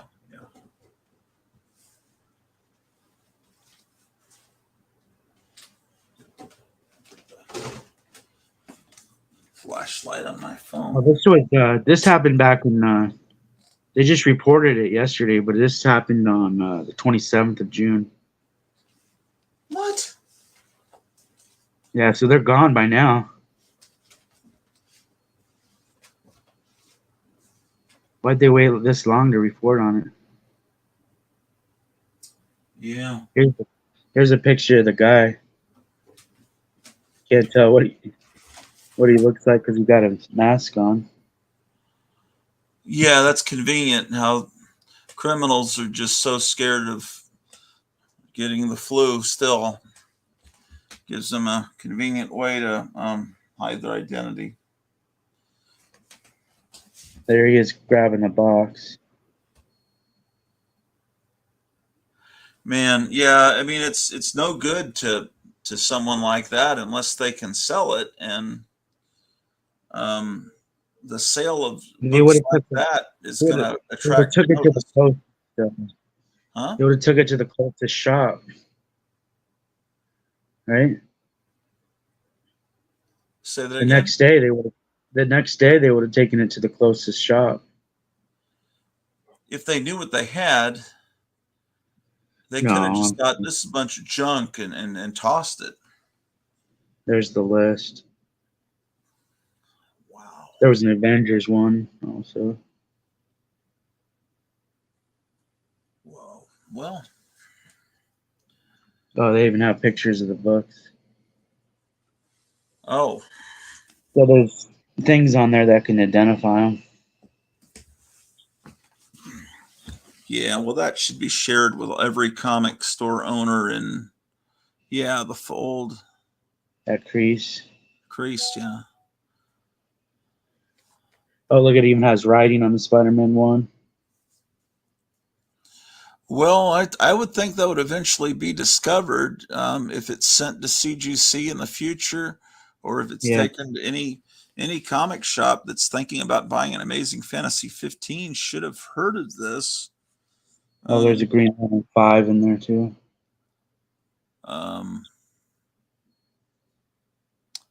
Wow.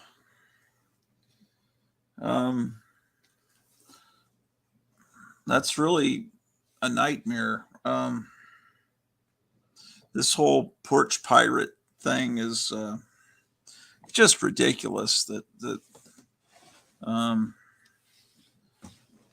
people are allowed to run rampant, committing crimes and not having any repercussions because it's under $800. In this case, it's not under $800. This is what you're showing is more than the average house costs. Or possibly that could be $1 million worth of comics. Is that possible? Yeah. Yeah. Oh my gosh! You imagine this kid on a bike.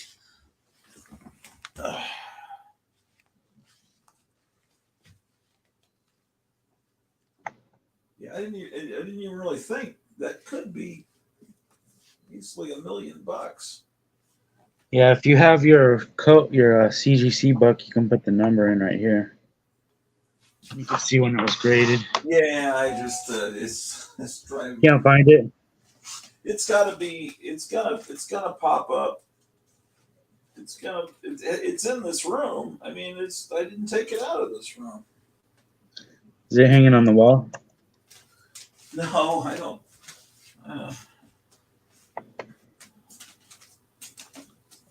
All right, this one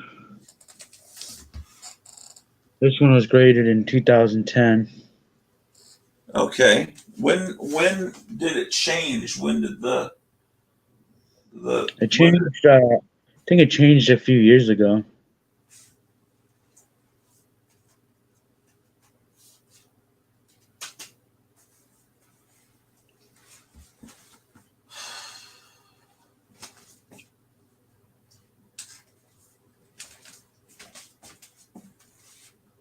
Okay, it's cool. It tells you how many higher grades are there, and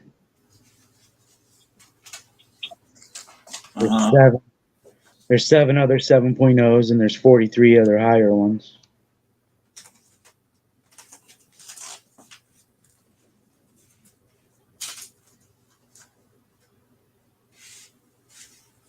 Huh.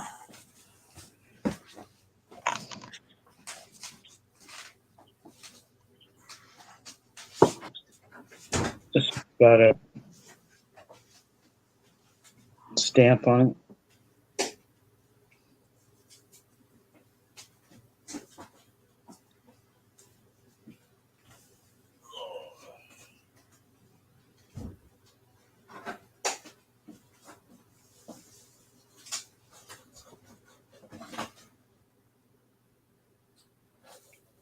What in the name of heck?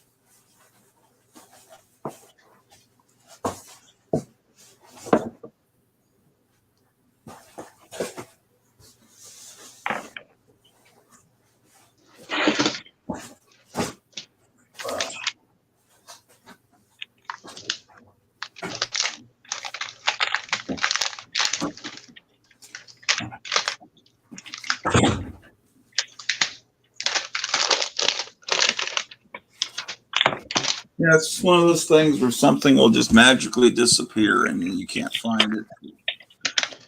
It's the only one I have a double of. Oh, let me see. You have a double of that? Yeah, didn't you have that for? Didn't I see you? Yeah. Didn't you have that up for sale on Facebook or something? Yeah, I'm trying to sell it. Yeah, for like 1,100 or something. Yeah, it's a 6.5. Yeah, I mean, I imagine that's what it goes for. It's just, It's not this. This one's an 8.0. if anyone's interested in that, hey, give them a call because. Yeah, it's a 6.5. It's not this one. Oh, it's not that one. Okay, Yeah, it's the same issue. It's just a 6.5. and that one is what? This one's an 8.0. Oh, wow, that's pretty hard to find. That's my best one. I think the back looks brand new.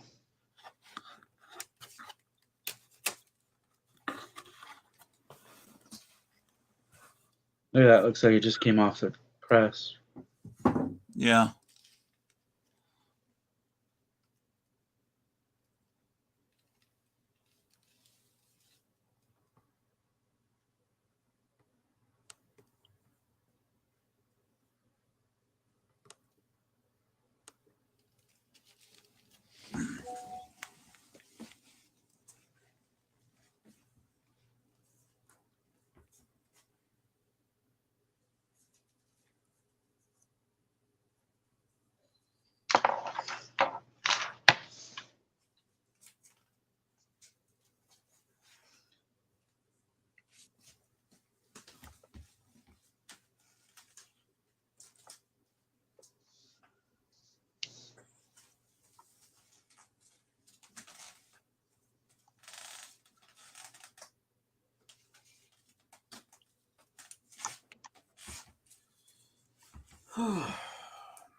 I have. Oh, okay.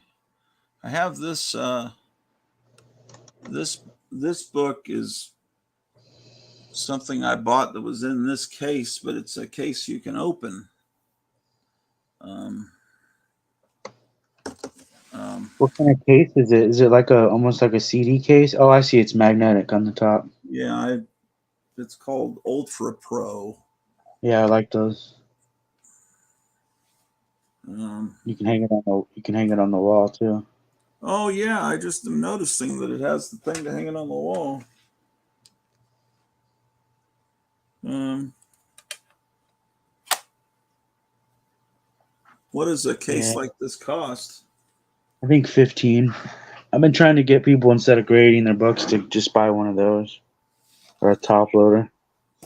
Yeah, I tell people, unless you're selling it, there's no. Why do you want to grade it? yeah, it's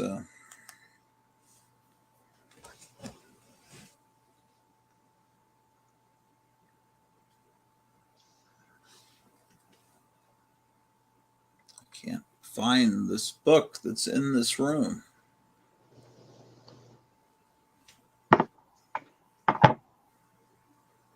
This one. This one has grader's notes. This 8.0. Yeah, They started putting grader's notes on them later on. This one was 2018. what does it say in the graders notes? So maybe 5 years ago they started this new case. It says crease left bottom of back cover. Okay. Crease left bottom. Oh, I see it now. You see it? Yeah, You do it? I think I do. It's hard to see it on that white. I'll give you full screen. See that line? It goes. Yeah. Oh, yeah. I see it. I can see where it kind of breaks the black, where it says You can see it. G-Tex Javelin. Yeah. It's hard to notice on. Oh, there it goes. Yeah, You can you can see it see there. it perfectly there. Yeah.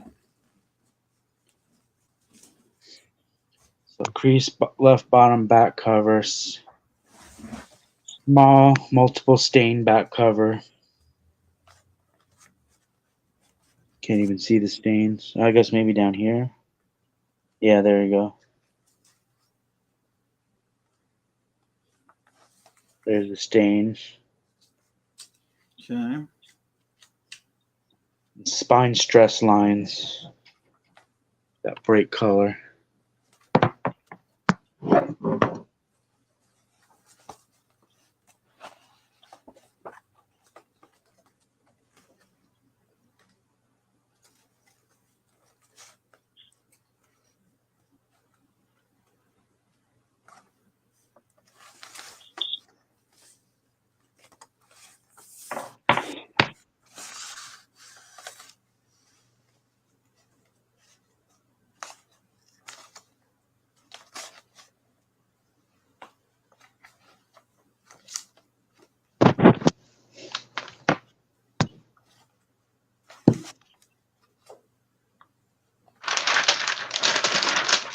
Trying to find that spook show thing I was telling you about. I don't remember what I filed it under, but I'll find it here.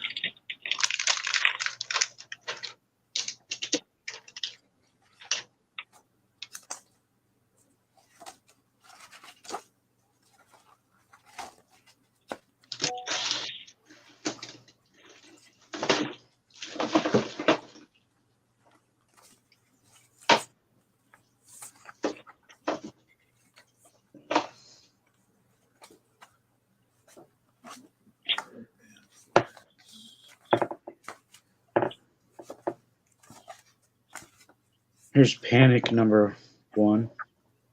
Oh, okay. And it's autographed too. Oh, that's neat.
Well,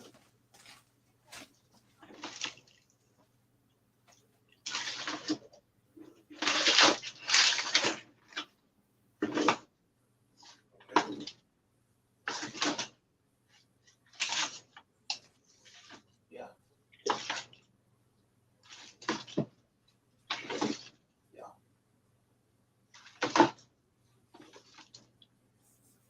Yeah. That's good.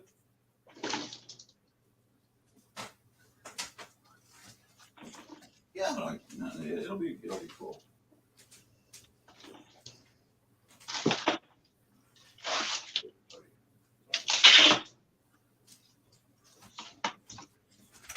Oh boy, I gotta go. My wife's on a lunch break or dinner break or whatever you call it, so I've got to run and get some food from Subway. So, Yeah. But man, it's cool to see those ECs. I will find that slab book and I will um, find that spook show stuff. I just found this Houston Con flyer from 1978. I'll show that in the next episode. And I just found some cool stuff. The creature instruction sheet and the Wolfman instruction sheet, the original Aurora glow in the dark ones, which can easily be photocopied and almost look original. So those I found, but I got to run, guys. He's showing something cool there. So I'll end with that. Wow, that looks amazing. You've got the 3D one. Wow. Boy. It's supposed to have 2 pairs of 3D glasses included. Oh, does it say they're in there? Yeah. Doesn't that suck that the only person that ever saw him was some stranger that saw the glasses? Oh, you know what else is weird? I guess it says number 2, and there's only 1 issue. Yeah, I'm sure that was something to fool the postal people because I bet if you have a new issue number 1, you have to pay an extra fee. That's why they would change the titles of books so there weren't issue 1s. It's very different from today where they want issue 1s because they sell better. They were trying to avoid it. Or maybe they changed the. Oh, here. Wait, there's a number 1 right here. Oh, I see what they did. Now listen, if you've got a bunch of cool stuff to show and you could show for half an hour a bunch of stuff, if you're wanting to take the show over for half an hour, I could come back and meet you. Do you want to do that, Kevin, or you got things to do? No, I got to do that. I got to do some things. Right. But Well, then I'm going to end the show now before I get in trouble. But boy, that's cool. I've never seen that. So this is number 1, but they changed the title to. Oh, yeah. All right. Pretty neat. I'll show them again sometime. Yes, please. This one didn't have the glasses, so they put on their incomplete, missing 3D glasses. What difference does it make if it's in a slab if the glasses are in there or not? So anyway, looks amazing, man. These look like brand new books. That's cool, huh? Yeah. Well, guys, I'll do it. The next show I'll do will be a canned one. I may even do it like later on this evening, put another show up, but it won't be a live one. Anyway, sorry if I bored you early on. It's like, look at what a great image to end the show on. See you guys, everybody. See ya. In the stream.